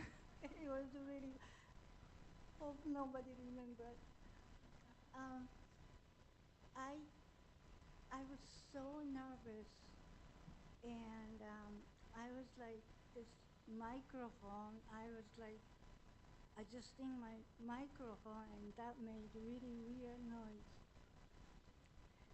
I had a outline with notes, and I practiced at home. So I thought I would do really well, but once I get up there in front of the podium, just my brain didn't work. I talked about Jusege, I remember, and I said something about like a larger sutra, and I talk about Bodhisattva Dhammakara's story, how he became Amida Buddha. But it only lasted maybe 2 or 3 minutes, and then after that, I got nothing to say. But the Sangha, everybody looked so nice there, like smiling, and then I think we had a guest from from Christian church or something. So, but they looked so nice. And then I finished my talk anyway, but I still remember that day. But there is a good news. The good news is that I just got a result from Shirobukyo Gakuin. That's the Japanese Buddhist Institute. I took correspondence classes from. And then last May, I took the last exam. And then one of the exams was Dharma message presentation. Then I got result 2 days ago, and I got a good grade. So, so I made some progress. And also, I did Japanese talk. Like Noriko sensei does 1 month, and then so we take turns. And then now it's gonna be a part of Shotsuki Hoyo, and the translation of my talk will be displayed on the screen. So so everybody will understand. So please come hear my talk. Thank you. Thank you so much, Yukari. Arturo, if you don't mind sharing your ministerial experience. Can you hear me okay? So again, thanks everyone for coming, and Davenport Sensei, thank you so much for inviting me to this panel. And I do remember that talk, and I'll get to that in a minute. I came to the Buddhist Temple of San Diego back in 2015. That was my first time. And I was just mainly interested in learning a bit more about Buddhism. That was pretty much my whole focus or my goal. I wasn't really thinking more into that or in the future. Yeah. So, okay. 2016, I started coming with more frequency to the services, Sunday services, and especially Buddhism 123. Got really interested in all the different things that we would discuss, and I was also raised Catholic. So every time that we had a Buddhism 123 session, I was like, there's no way that what we discussed today, there's no way that I would ever hear anything like that at a Catholic church.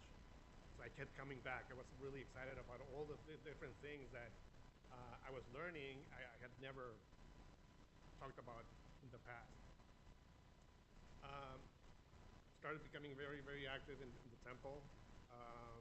Like Reverend Jones mentioned, you start getting invited to do different things. So eventually it was, hey, and that was kind of early on, Reverend Jones, you need to be on the board. Okay, so I became a member of the board. And then we heard a lot about Akahoshi Sensei. Akahoshi Sensei has been this catalyst for many of the things that I've done over the years.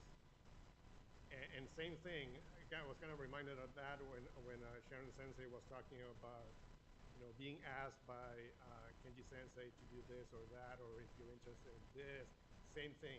In my case, it was, hey Arturo, would you be interested in looking for ways to help our community? I want to get away from this image of Buddhists being just like a monk up in a mountain and just meditating and completely disconnecting themselves from society. I don't think that's an accurate view of what Buddhism is really about. So he said, I want to be very active. I want this temple to be very active in the community. Would you be willing to coordinate a group of people who would be looking for ways to help out the community? Oh yeah, I'll go ahead and do that. So a lot of different things, happening over the years, and then same thing like Sharon Sensei mentioned, 2021. I remember Kenji Sensei called me. Hey Arturo, this is Kenji Sensei.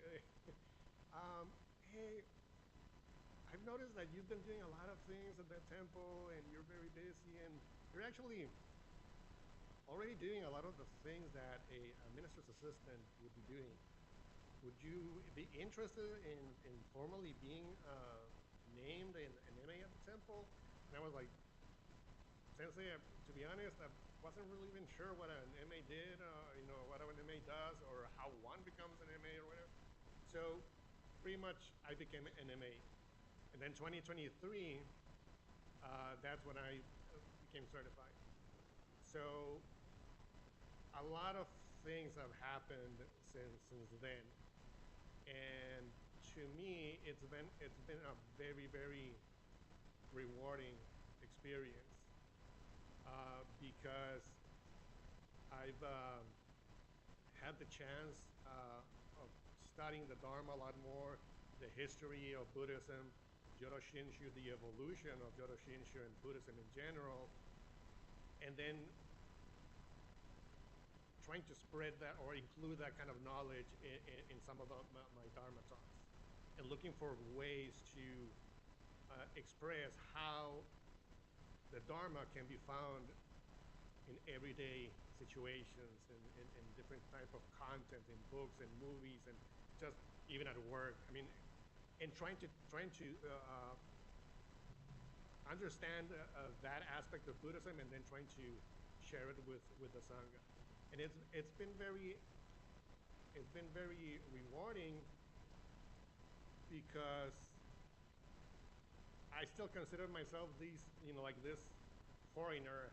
I wasn't born, like I said, I wasn't born into Buddhism. I came from Catholicism later in life. So it's like I go to this temple and I'm warmly accepted, and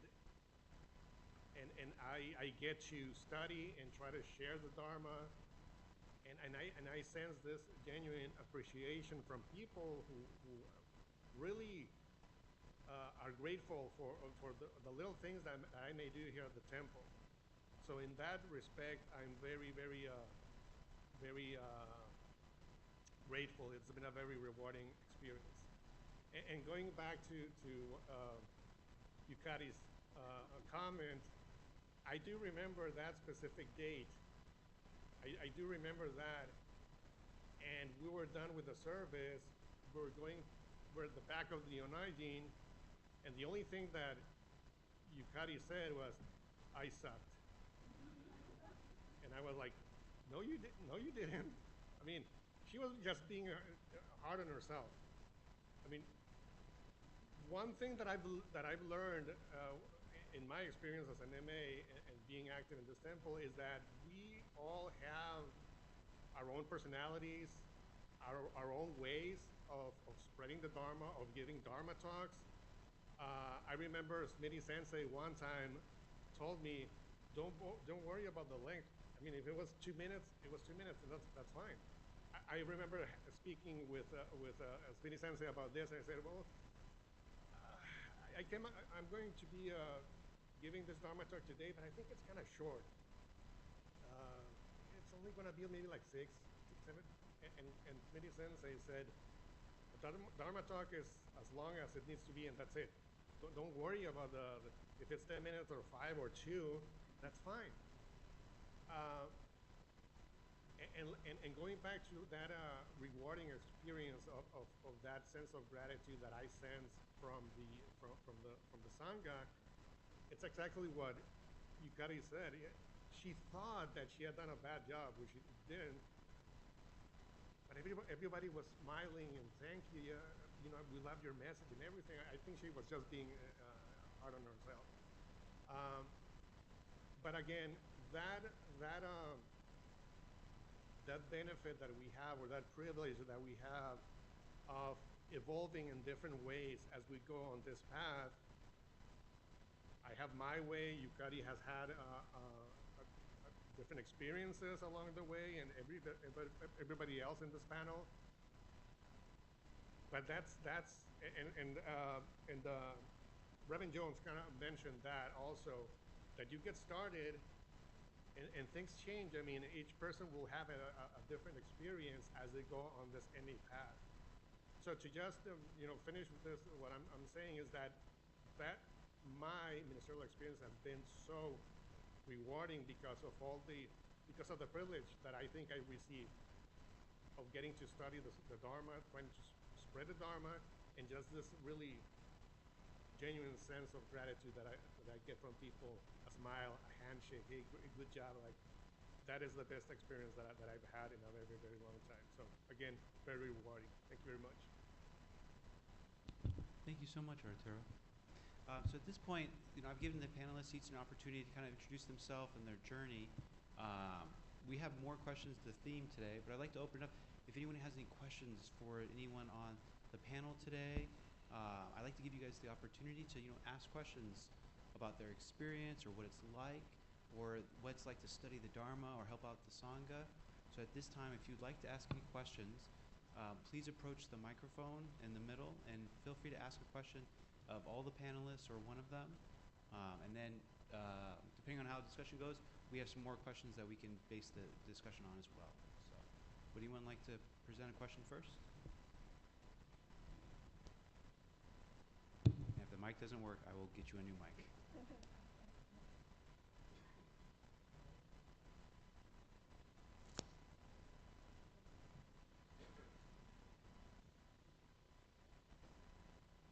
Thank you. This is a personal question of interest, but maybe you can do, the answer could be in the context of your experiences. But if each of you could identify your Dharma name and what it's come to mean to you, I'd be very interested. Thank you.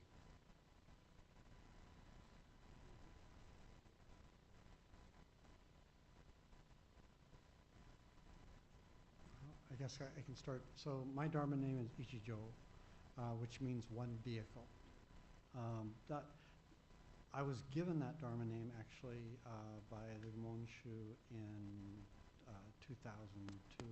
So when he came to San Jose in a fairly large ceremony that a lot of us got our Dharma names. So at the time it didn't mean that much to me, but when I started studying and realized that to go through Tokudo I needed to have a Dharma name, I decided to keep it because since then I found that it was actually very meaningful for that one vehicle, because in the teachings we learned that we are part of one single vehicle, and it's, this isn't about Mahayana and Theravada and so on, but rather there's one teaching.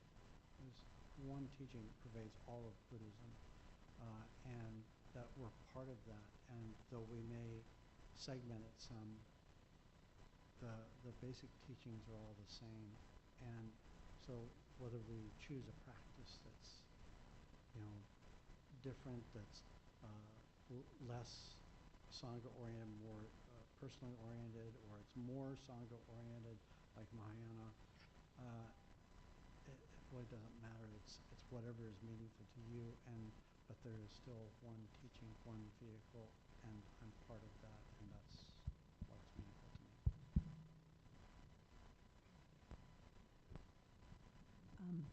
So my Dharma name is Kosen. Ko is the kanji for wide, hiroi, like the wide, broad, kind of open space. And it's meaningful to me in that I love to think of how we are all embraced. It goes beyond this earth. It's the aspect of Dharma as beyond, something that transcends our day-to-day existence, something that's broader. It's hard to conceptualize, or it's impossible to conceptualize, but just the idea that we're embraced with something much wider and broader than we can even understand. And just the idea of everything being included. The breadth of the Dharma being something that everyone and everything is included in. And the Sen aspect is meaningful. Sen is 1,000, the number 1,000, and it's actually in my family. My father was Senyo, his father was Sensho, and so Sen has been passed down to within my family as a name, but it's usually for males. So my brother Brian, he's Senshin, and my younger brother is Senshu, and I'm Hiromi. But I'm fortunate because I got the 1,000 in my Dharma name, which I received as a child and also retained when we were receiving Tokudo. Thank you.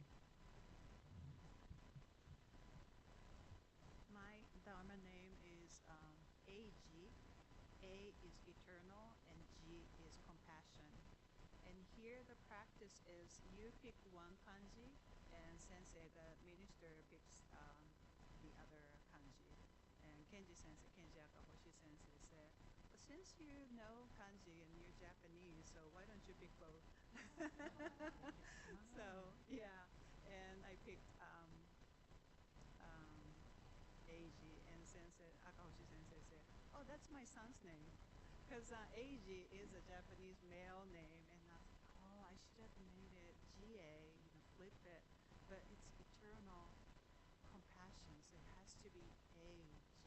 Well, I guess it didn't matter, but yeah, and I was talking about it with my mother in Japan, and I was like, oh, I made a mistake, and she was like, no, it sounds good. I like that name. So yeah, she affirmed that for me. That's my name. Thank you. My Buddha name is also Kosen, but it's I got different kanji. Ko is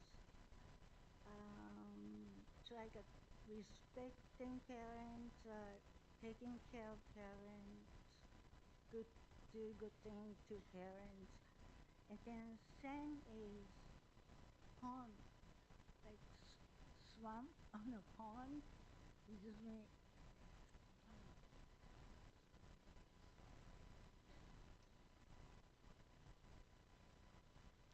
and then I want to brag something. Well, I got this name when I was a baby from Nishihonganji. But on that day, my parents went to a wrong temple. Actually, they went Higashi Honganji, but didn't know about it. But I was a baby, but I started fasting and started crying. So they had to leave Higashi Honganji. And then realized, oh, we came to the wrong temple. So, so I was a really good baby back then. And then that day I received a Buddha's name. That's a great story. Yeah, I remember back in 2016, Kenji Sensei gave us this sheet and had a list of characters and explained what each character meant. So I read the list, and the one that I decided on was gaku, which can mean to learn. So I said, well, I love learning, so I'm gonna choose this gaku. And then once we were done with the ceremony and we got the little card and all that, I noticed that Kenji Sensei had added shin, which can also mean truth. So I said, wow, so to learn the truth. And I loved my Buddhist name because, I mean, we're in this to learn the truth, to really, really understand true reality. So I definitely loved my Buddhist name, Gakushin. So that's it.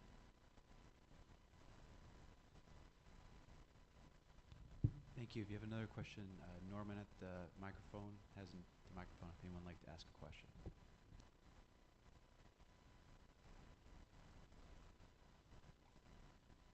He'll even come to you. So just raise your hand. It's okay. So just push it or just hold it. Okay. I kind of came prepared for a question. I've been reading 2 books. Laverne knows about this. One is The Heart of Shin Buddha's Path, A Life of Awakening by Takamata Shigaraki, of course translated by Dr. Reverend David Matsumoto. And then, kind of by accident, sort of serendipity at work, I was also reading Thich Nhat Hanh's The Heart of the Buddhist Teaching. Without meaning to, reading them separately, I realized how they really are having a conversation together. And one of the things that I really appreciate about Thich Nhat Hanh's teachings is he has such a profound understanding of the teachings that they're more accessible. And what I love about Shigaraki's book, and of course Matsumoto's translation, is how complex the terms are. And so between the two books, they were helping me. One of the things that I've been really struggling with is how much we use the term Amida Buddha as if it's understood. And when I read Shigaraki's book, it's very clear that it's so nuanced. And so sometimes I just kind of push back when that term is used, sort of, and I don't want to say flippant, but as if we understand what that means. So when you explain Amida Buddha or talk about Amida Buddha, and I know that's long-winded, sorry, like how have you felt it, and how do you express it from a felt experience so it doesn't feel like it's just a term that's understood? Because I don't think it is.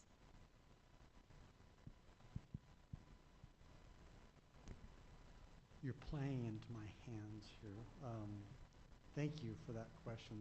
It's actually part of the topic of my thesis that I'm working on. Amida, Other Power, Pure Land. How do we talk about these things so they don't sound like we got them when we visited the local Christian church? Amida, in my mind, is ultimate reality. Amida is the way that things are. Amida is the natural way things work.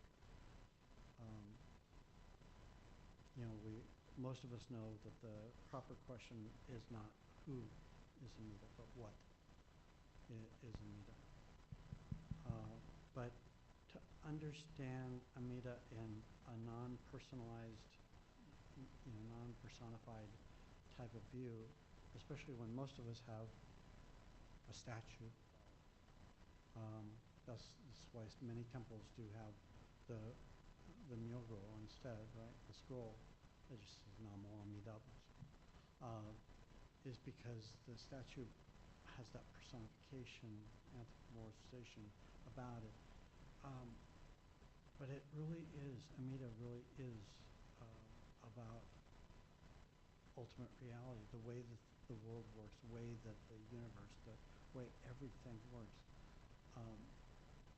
Other power is the power of that way that the way things work.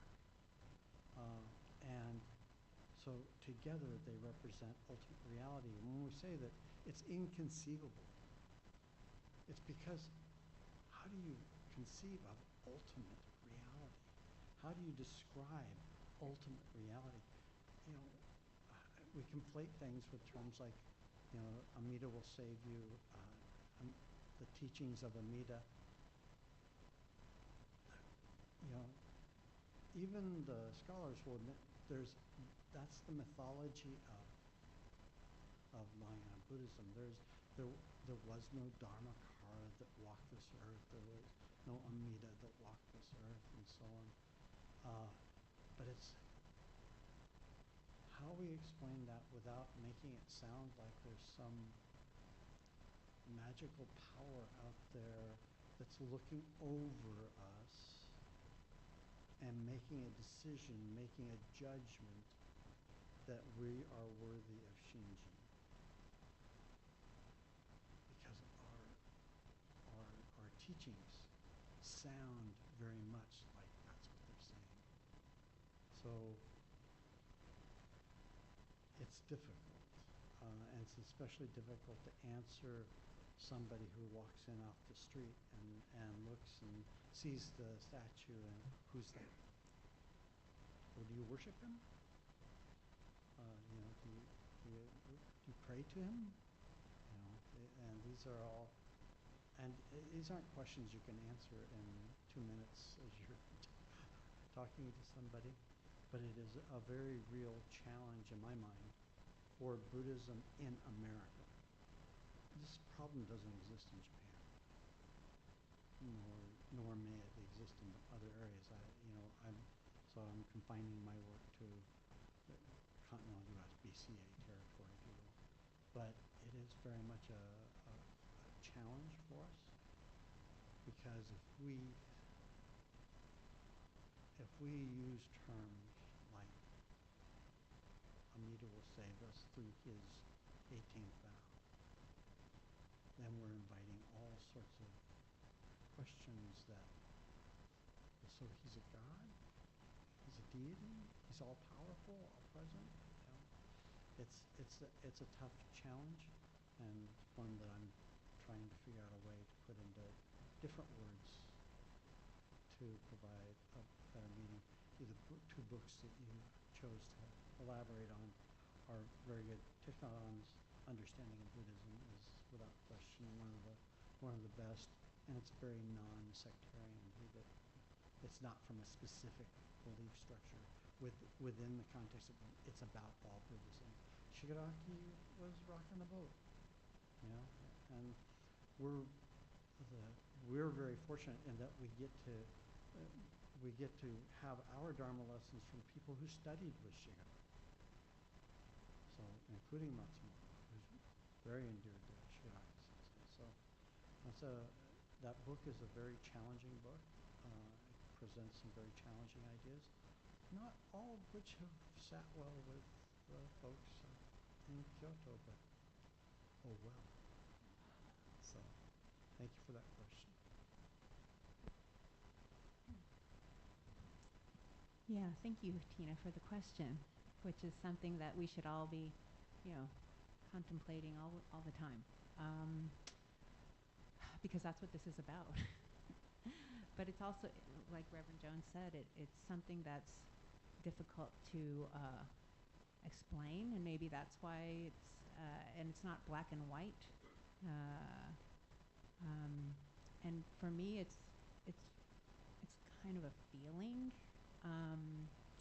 And so for me, Amida is, for me, I receive it as compassion and Namo Amida Butsu. And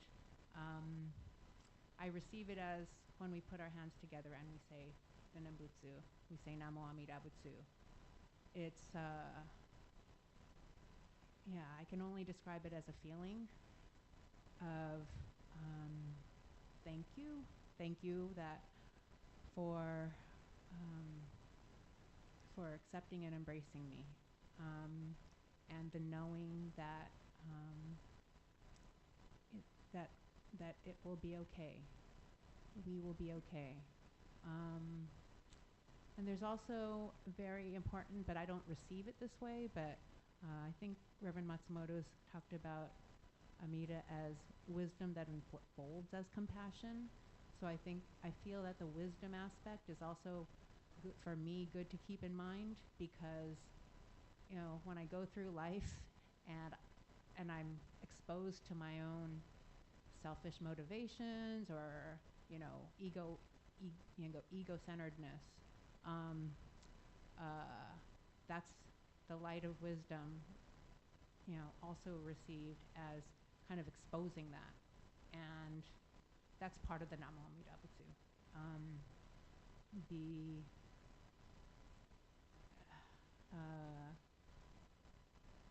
Kind of the I'm sorry aspect.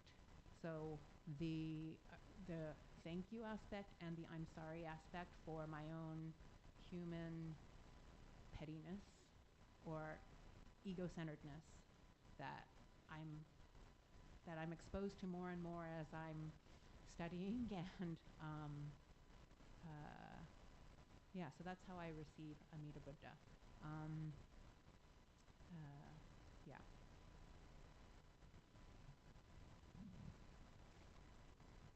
Thank you, Tina, for the question, and thank you, Bill, for the question too, because we don't always get to share our Dharma names. so Amida Buddha is wisdom and compassion, and obviously compassion part is really speaks to me. As I said, my Buddhist name is eternal compassion, and the term sesshu-husha, you might have heard. I love that word. I use it pretty much in every Dharma talk I give, but it means to be grasped and not let go. And yeah, it is feeling to me too, that feeling, that be grasped and not let go. It's okay. You are okay. We're accepted as we are. I mean, that feeling, whenever I give Dharma talk about it, it just makes me cry.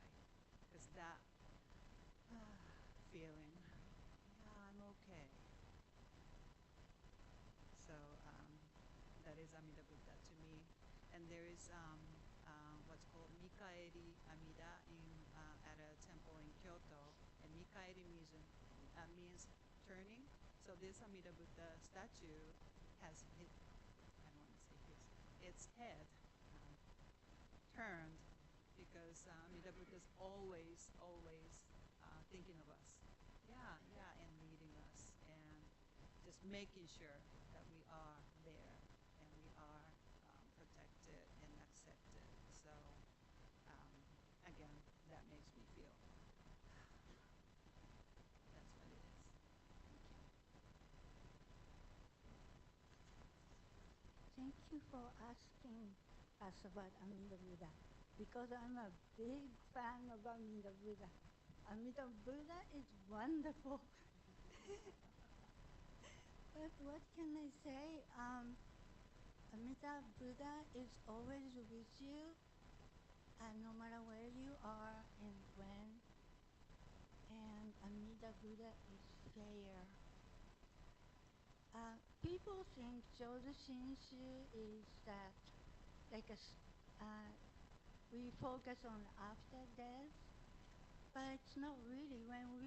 When we are alive, when we like live every day, we are with Amida Buddha.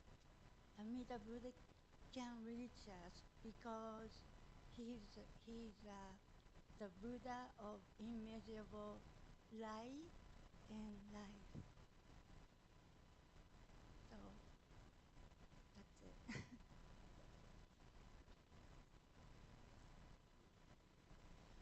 Yes, that's a great question and a difficult one to answer. When I was doing my little research, visiting different places of worship, and I found that this was back in 2015, and I found the website, the Buddhist Temple of San Diego's website. I was like, who is this Amida they keep mentioning? So in my case, to be honest, at first it was a turnoff because of my experience with Catholicism. I just had this view of the idea of what a God is supposed to represent to the majority of people, and in my case, didn't really jive with my way of thinking. So when I read on the website Amida, again, I was a little bit turned off, but I still wanted to come to the temple, and eventually I understood that Amida is not a deity. Amida is not a god. I see this as a way to, as a means for our puny little brains to try to understand ultimate reality. So going back to my Buddhist name, to learn the truth, we're trying to understand the truth. We're trying to understand ultimate reality. And for some people, worded a different way, it's a little bit easier for them to understand. For a lot of people, it may be very easy to understand a sentence such as, oh, you know what, I found this when I was going, walking home, and I consider this a gift of the universe. Okay, so you're kind of on that path because you're using the label universe, but we're not talking about a person. We're not talking about a thinking being that is giving you this gift. So using different words, universe, and this is actually how I kind of try to explain Amida to people who are visiting the temple. It's a way for us to try to understand, not that we actually understand it, but we try to understand ultimate reality.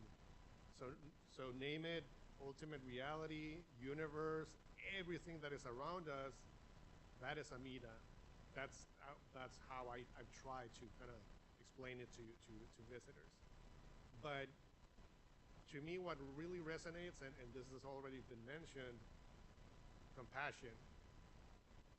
That's something that resonates with me, and to me, Amida is just compassion. I don't really understand how it all works, how I receive that compassion, but I truly feel that I am receiving that compassion. I truly believe that is what Amida represents.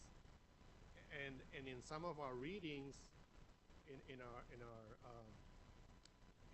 book, in our service book, some of our readings mention the rain, mention the sun, that the sun and the rain, they benefit everyone, regardless if you're so-called pure or if you're a baseless criminal, you're still receiving that compassion, you're receiving that benefit.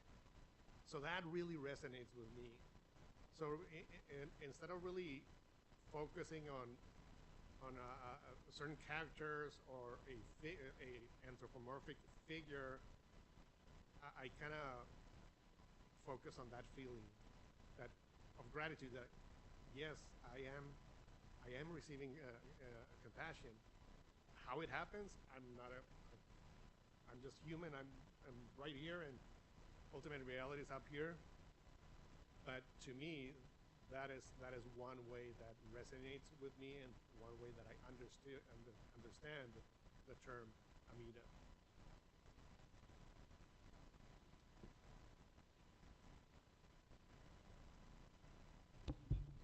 Does anyone have another question for our panel? Can I ask a question? Fire away.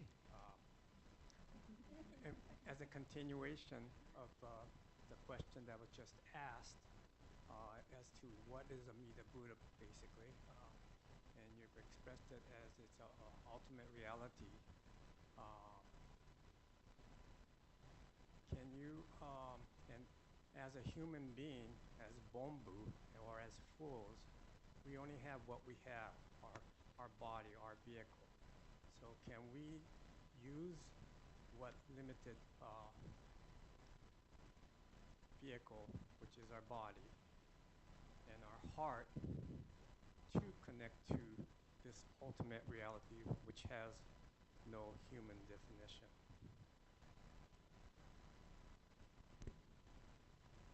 Short answer is you already are connected.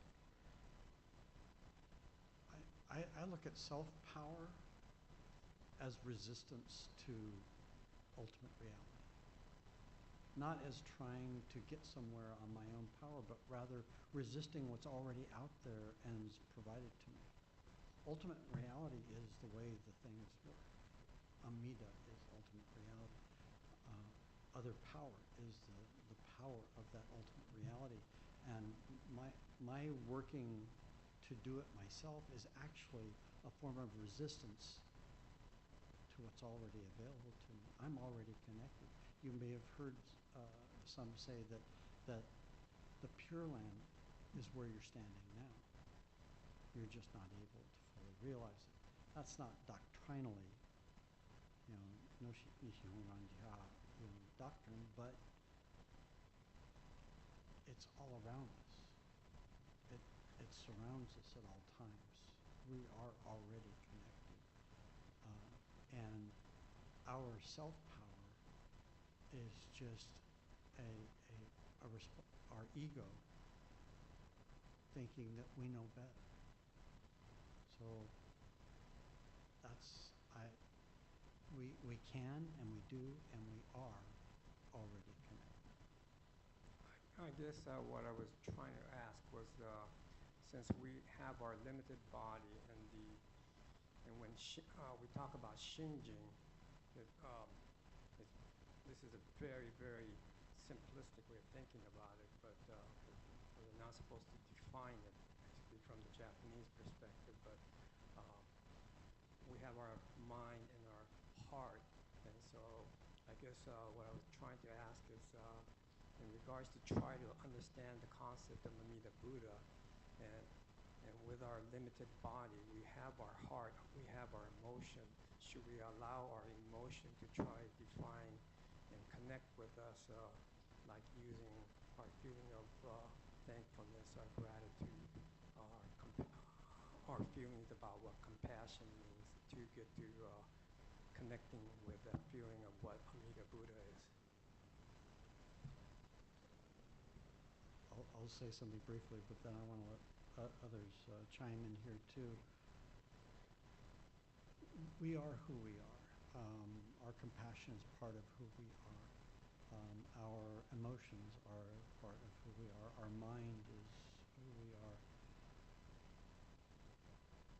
We don't need any more. We don't need to become any more. Buddhism is about being accepted as you are. Sonomama, as you are. You don't need to do anything to become accepted. You already are. Shinjin is simply stated the removal of all doubt that that's the reality. So it's not a special power or an anointment of saying, you've realized. No, it's simply us understanding finally that we need nothing else.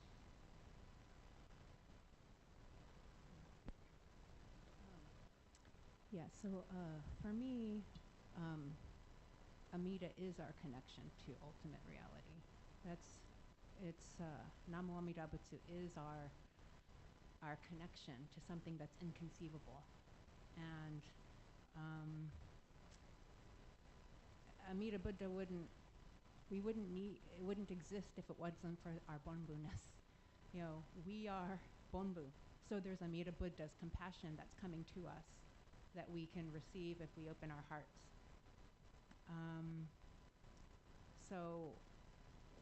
And the realization that you may have of receiving the compassion, gratitude is kind of the result of that. So I feel like the gratitude comes from the receiving of the compassion, as opposed to us, generating gratefulness and that being something that leads toward receiving compassion. Rather, it's receiving compassion and, gratitude might be a result of that. I see it as, yes, we can, in our limited human nature, receive Amida's compassion, because of our Bonbu-ness. Yeah. Sorry, I didn't really quite understand the question, but I'm just going to piggyback on what Sharon Sensei said. But yeah, I agree. I think it's because we are Bonbu, because we have limited body and limited mind and everything limited. I think we can be the not target, but we are in, right? We are the cause, and we can be the recipient of Amida's wisdom and compassion. So I'm not sure if I did answer your question. Thank you. when I see a beautiful sunset, I feel that there is Pure Land.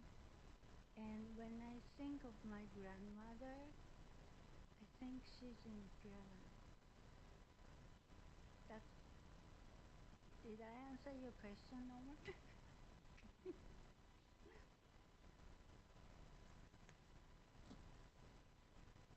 Yukari stole one of my lines. I remember Kenji Sensei used to talk about being in the Pure Land, like right now, and he would say that we catch glimpses of the Pure Land every so often. It just happens. We don't control it. We don't decide when it's going to happen. It just happens. So to me, if we're talking about that connection with Amida, I go back to the idea of ultimate reality. Ultimate reality is, again, ultimate reality, universe, whatever you want to call it. We're all part of it. We're part of ultimate reality. Everything that happens during our life is part of ultimate reality. So to me, like it has already been said, we were already connected to Amida, to ultimate reality, regardless of whatever we do, or if we think that we have the if we're eligible for it or not, if we're saintly beings or if we're criminals or whatever, we're still part of that ultimate reality. We're still part of, connected to Amida. We're still receiving the that compassion, every single one of us. So those glimpses that Kenji Sensei used to talk about, and Yukari mentioned the sunset. And you, Norman, you mentioned, you know, we're bombus, we're bomb beings, we're dumb beings, but you also mentioned the feeling aspect of trying to create a connection. I would say we're already connected. And like Yukari said, a sunset. There's been specific moments, simple if you will, but that have stuck to my mind. And one of those events, a sunset, being on a cruise in the middle of the Pacific, nothing around the ship, and you see this, well, the sea, and you see this beautiful sunset. I remember just feeling such a strong connection with that moment. The same thing when the first time that I heard my newborn cry for the first time, that connection, I mean, indescribable connection to the moment, to me, my child, the sunset, they're all part of ultimate reality. So right there, to me, that's quote unquote my proof that we're already connected, and we're Bombu beings. We just every so often may get glimpses of that ultimate reality. It may be a sunset or your baby crying or whatever. But regardless of our level of goodness or badness or whatever, we're still connected. We're still the recipients of that compassion that we receive from Amida. And hopefully I kind of answered your question, Omer.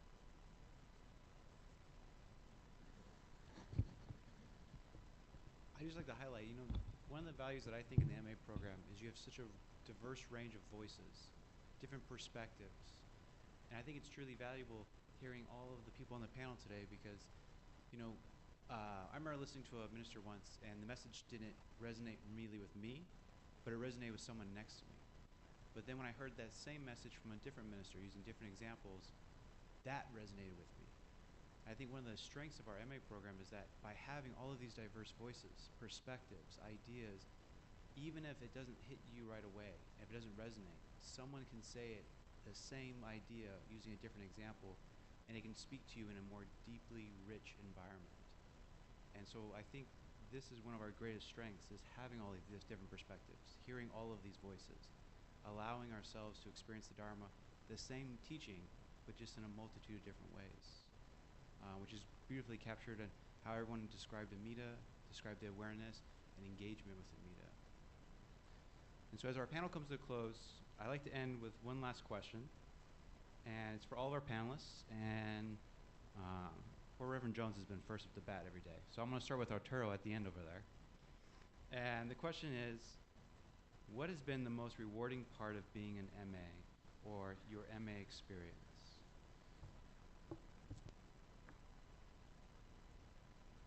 I think I already talked a little bit about this, but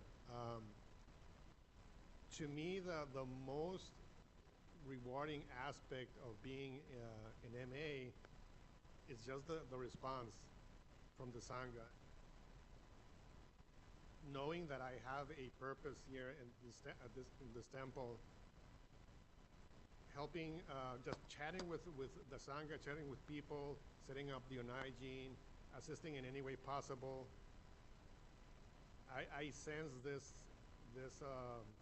genuine appreciation from people every single time that I'm here. To me, that's very, very rewarding. That's the most rewarding aspect of being an MA. And again, like I said, I wasn't born into Buddhism. I was raised Catholic, so I feel like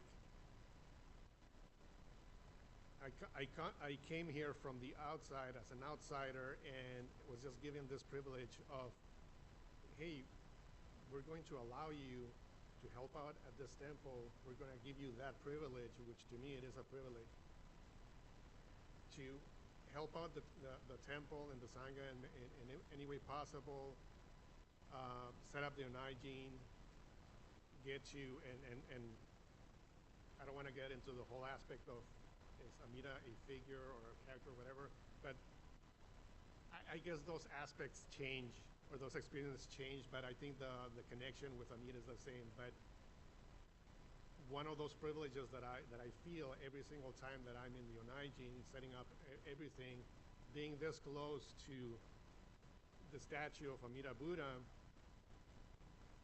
to me, it's, I kind of feel this, you know, the feeling again, that type of connection. And I think, how did I get this privilege to be standing here so close to Amida? Not every single person can be up there and see in detail the statue of Amida Buddha. So that privilege, that has been the most rewarding part of being an MA.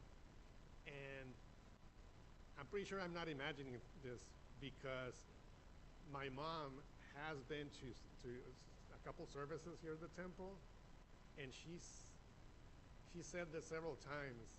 I can feel that people at the temple really, really appreciate what you do there. I mean, she just says it on her own. So I said, well, I'm not imagining things. I mean, this is the kind of connection that I have with the Sangha. And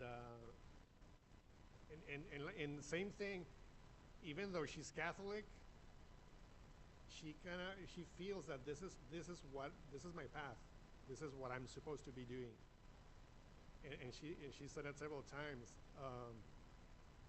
She gets all excited and she's all happy and says, oh, when you tell me about all the different activities, all the different things that you're doing at the temple, I get so excited, because that's you, that's your purpose. She doesn't say like, well, you should be a good Catholic or no. I mean, that's your path. That's where you need to be. So again, that to me, that response, that connection that I have with the Sangha, that is the most rewarding part of being in the MA program.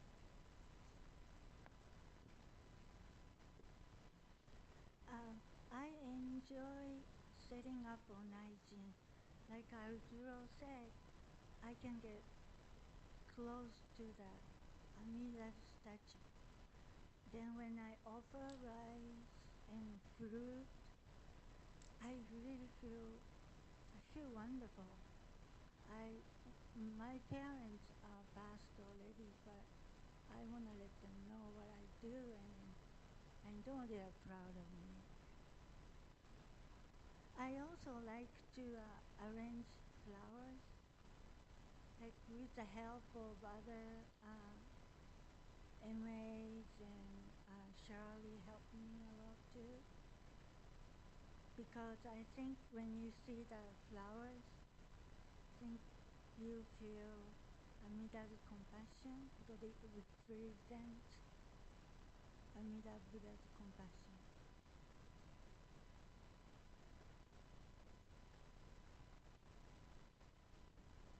I also touched on it already too, but I might, we're in this robe, I might look like I'm in the position to support people or lead people or teach, but again, I feel very supported and receiving the teaching and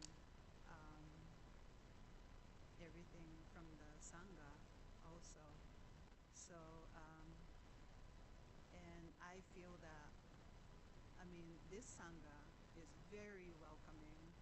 So I was feeling the support before already, but especially when I started wearing this robe, I'm feeling that and realizing that more.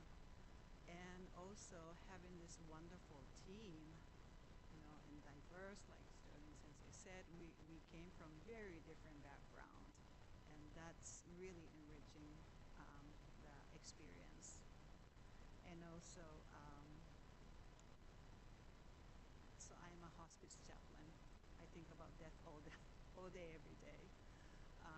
But I really feel honored when I'm asked to be a part of the funeral and offer the makuragyo and be present with the grieving patients and family. So that's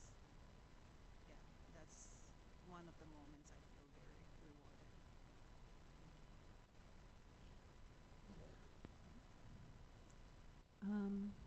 So a few years ago in one of my IBS classes, I wrote a paper about bomori, which are ministers' wives or spouses in Japan. And one of the learnings from it is that many ministers' wives in Japan don't come from a minister's family or temple background. So when they start the role of bomori, which is guardian of the temple, they have certain responsibilities of taking care of the temple. And many of them come from, brand new. So they're learning what the duties of a bomori are, such as, helping to set up the onaijin and adornments of the shrine, hosting individuals and welcoming Sangha members, as well as administrative duties as well. And so they talk about how the role of the bomori starts with the outward,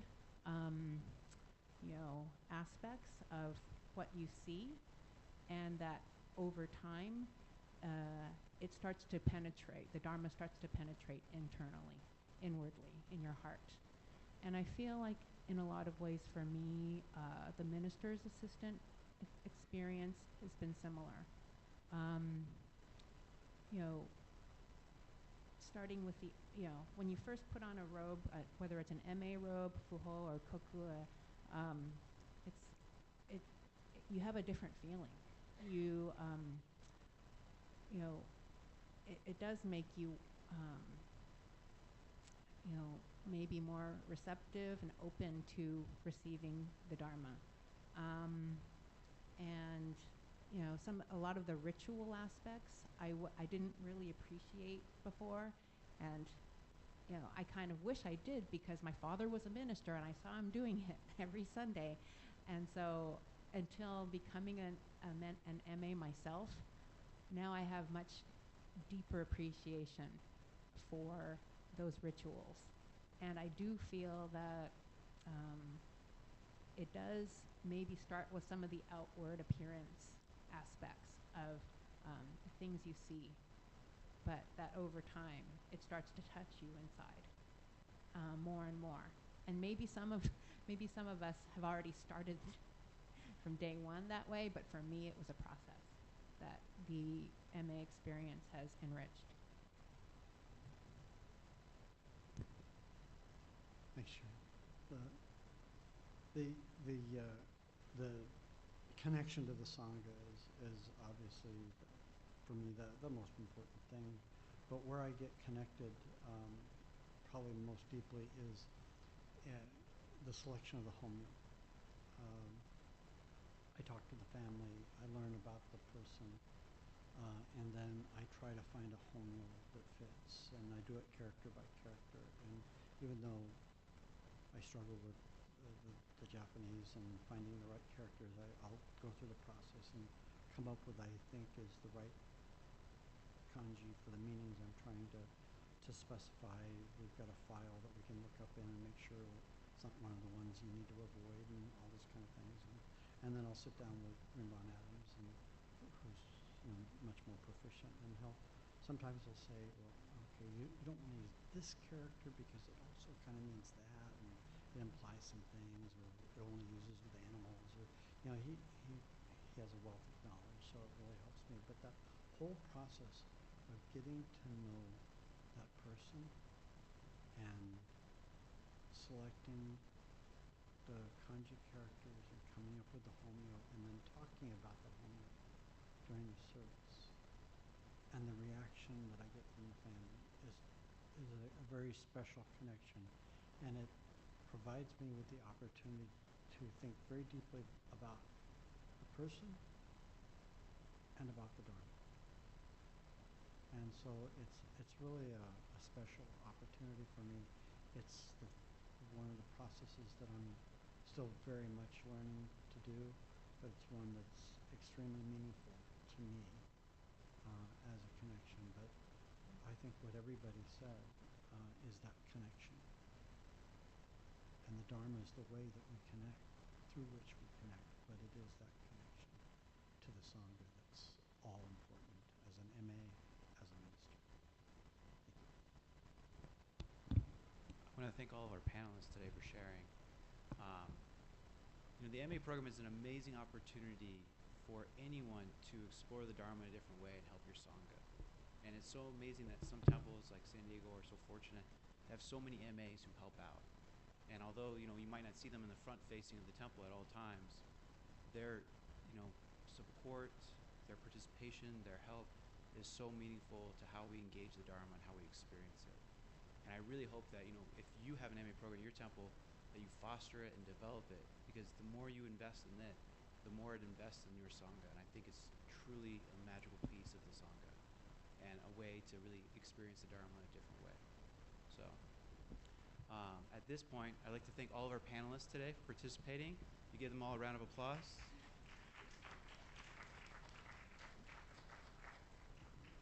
And so at this point, I'd like to do our closing service, where we will chant Sambutsuge on page 44. If the panelists, you'd like to join me on the Onaijin. And to close out this part of the service, before we begin our next part, I'd like to do closing gasho. So please join me with palms together as we recite the Nembutsu. Namo Amida Butsu. Namo Amida Butsu. Namo Amida Butsu. Namo Amida Butsu.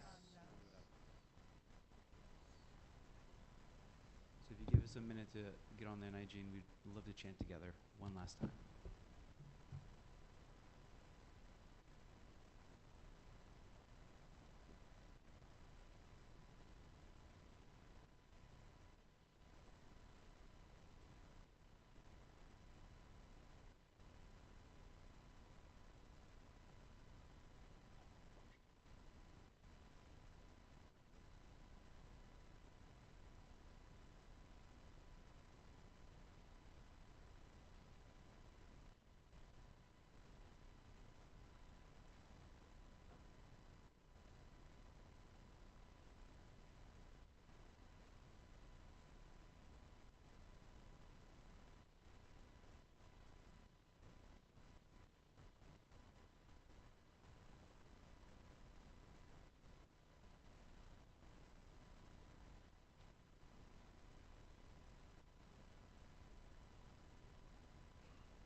join us as we chant Sambutsuge together on page 44.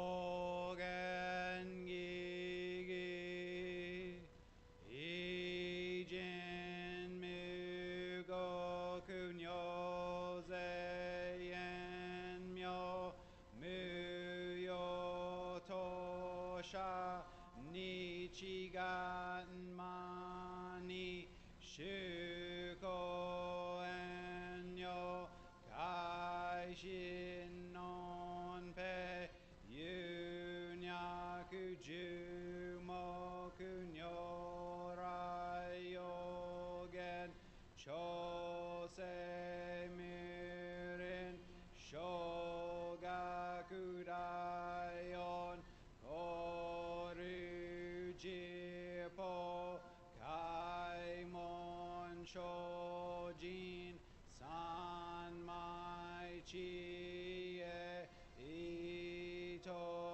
itokumiro shushokeyu jintai zennen shobin hokai gujin jin no kugo gai tai mu myo yoku nu se son yo mu ni no shi shi jin toku muro kukun kodai chi e jin myo ko myo iso shindo dai sen ganga sabun zai sho ho o kado shoji mi fu ge dan fu se joi kai nin shojin nyoze san mai chi e ijo go se toku bun fu gyo shigan isai kuku isadayan geshi ubun haku sen no kuman muro dai sho shunyo goja kuyo isai shito shobun funyo gudo gensho fugyaku hinyo goja shobun sekai bifu kage mushu sendo komyo shisho hen shisho kokunyo ze shojin ijin nanro roga sabun kokudo dai ichigo shukimyo dojo chozen kokunyo nayon nimu toso gato I mean doda nisai jiporai sho shinen shoujo ito ga koku keraku anon kobun shin myo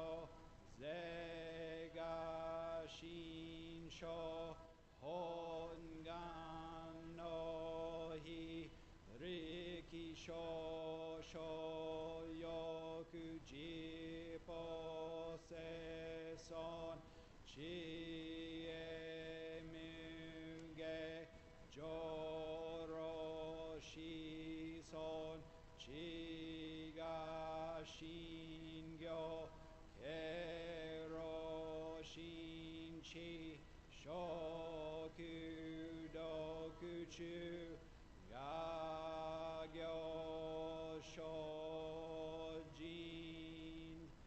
ninju fuke.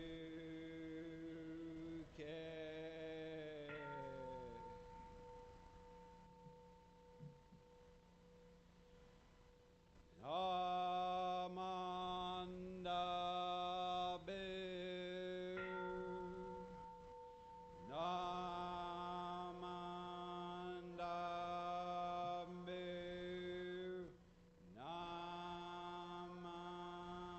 namanda bu,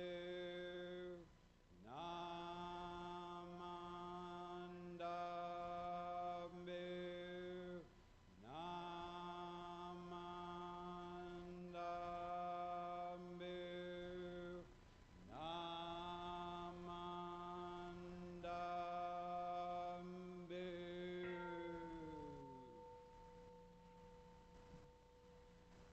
Yani shiku doku, Byodo sei sai dohon bodai shin ojo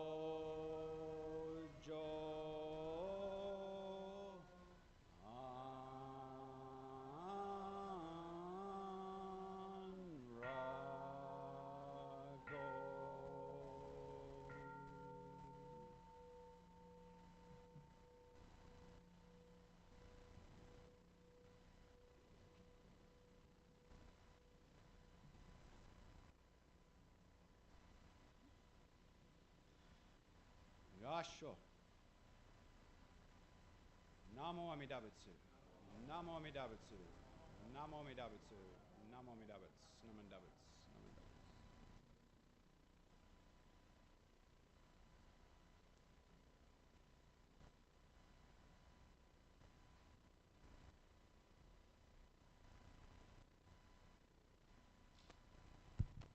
At this time, I'd like to thank everyone who came to our panel today and to our Tri-Temple seminar. Downstairs, we'll be having bento for lunch, and I encourage everyone to come downstairs. Please meet our MAs in person, ask them more questions on a personal level, and I look forward to hanging out with everyone down below. If you please join me in one final gasho as we close today's evening.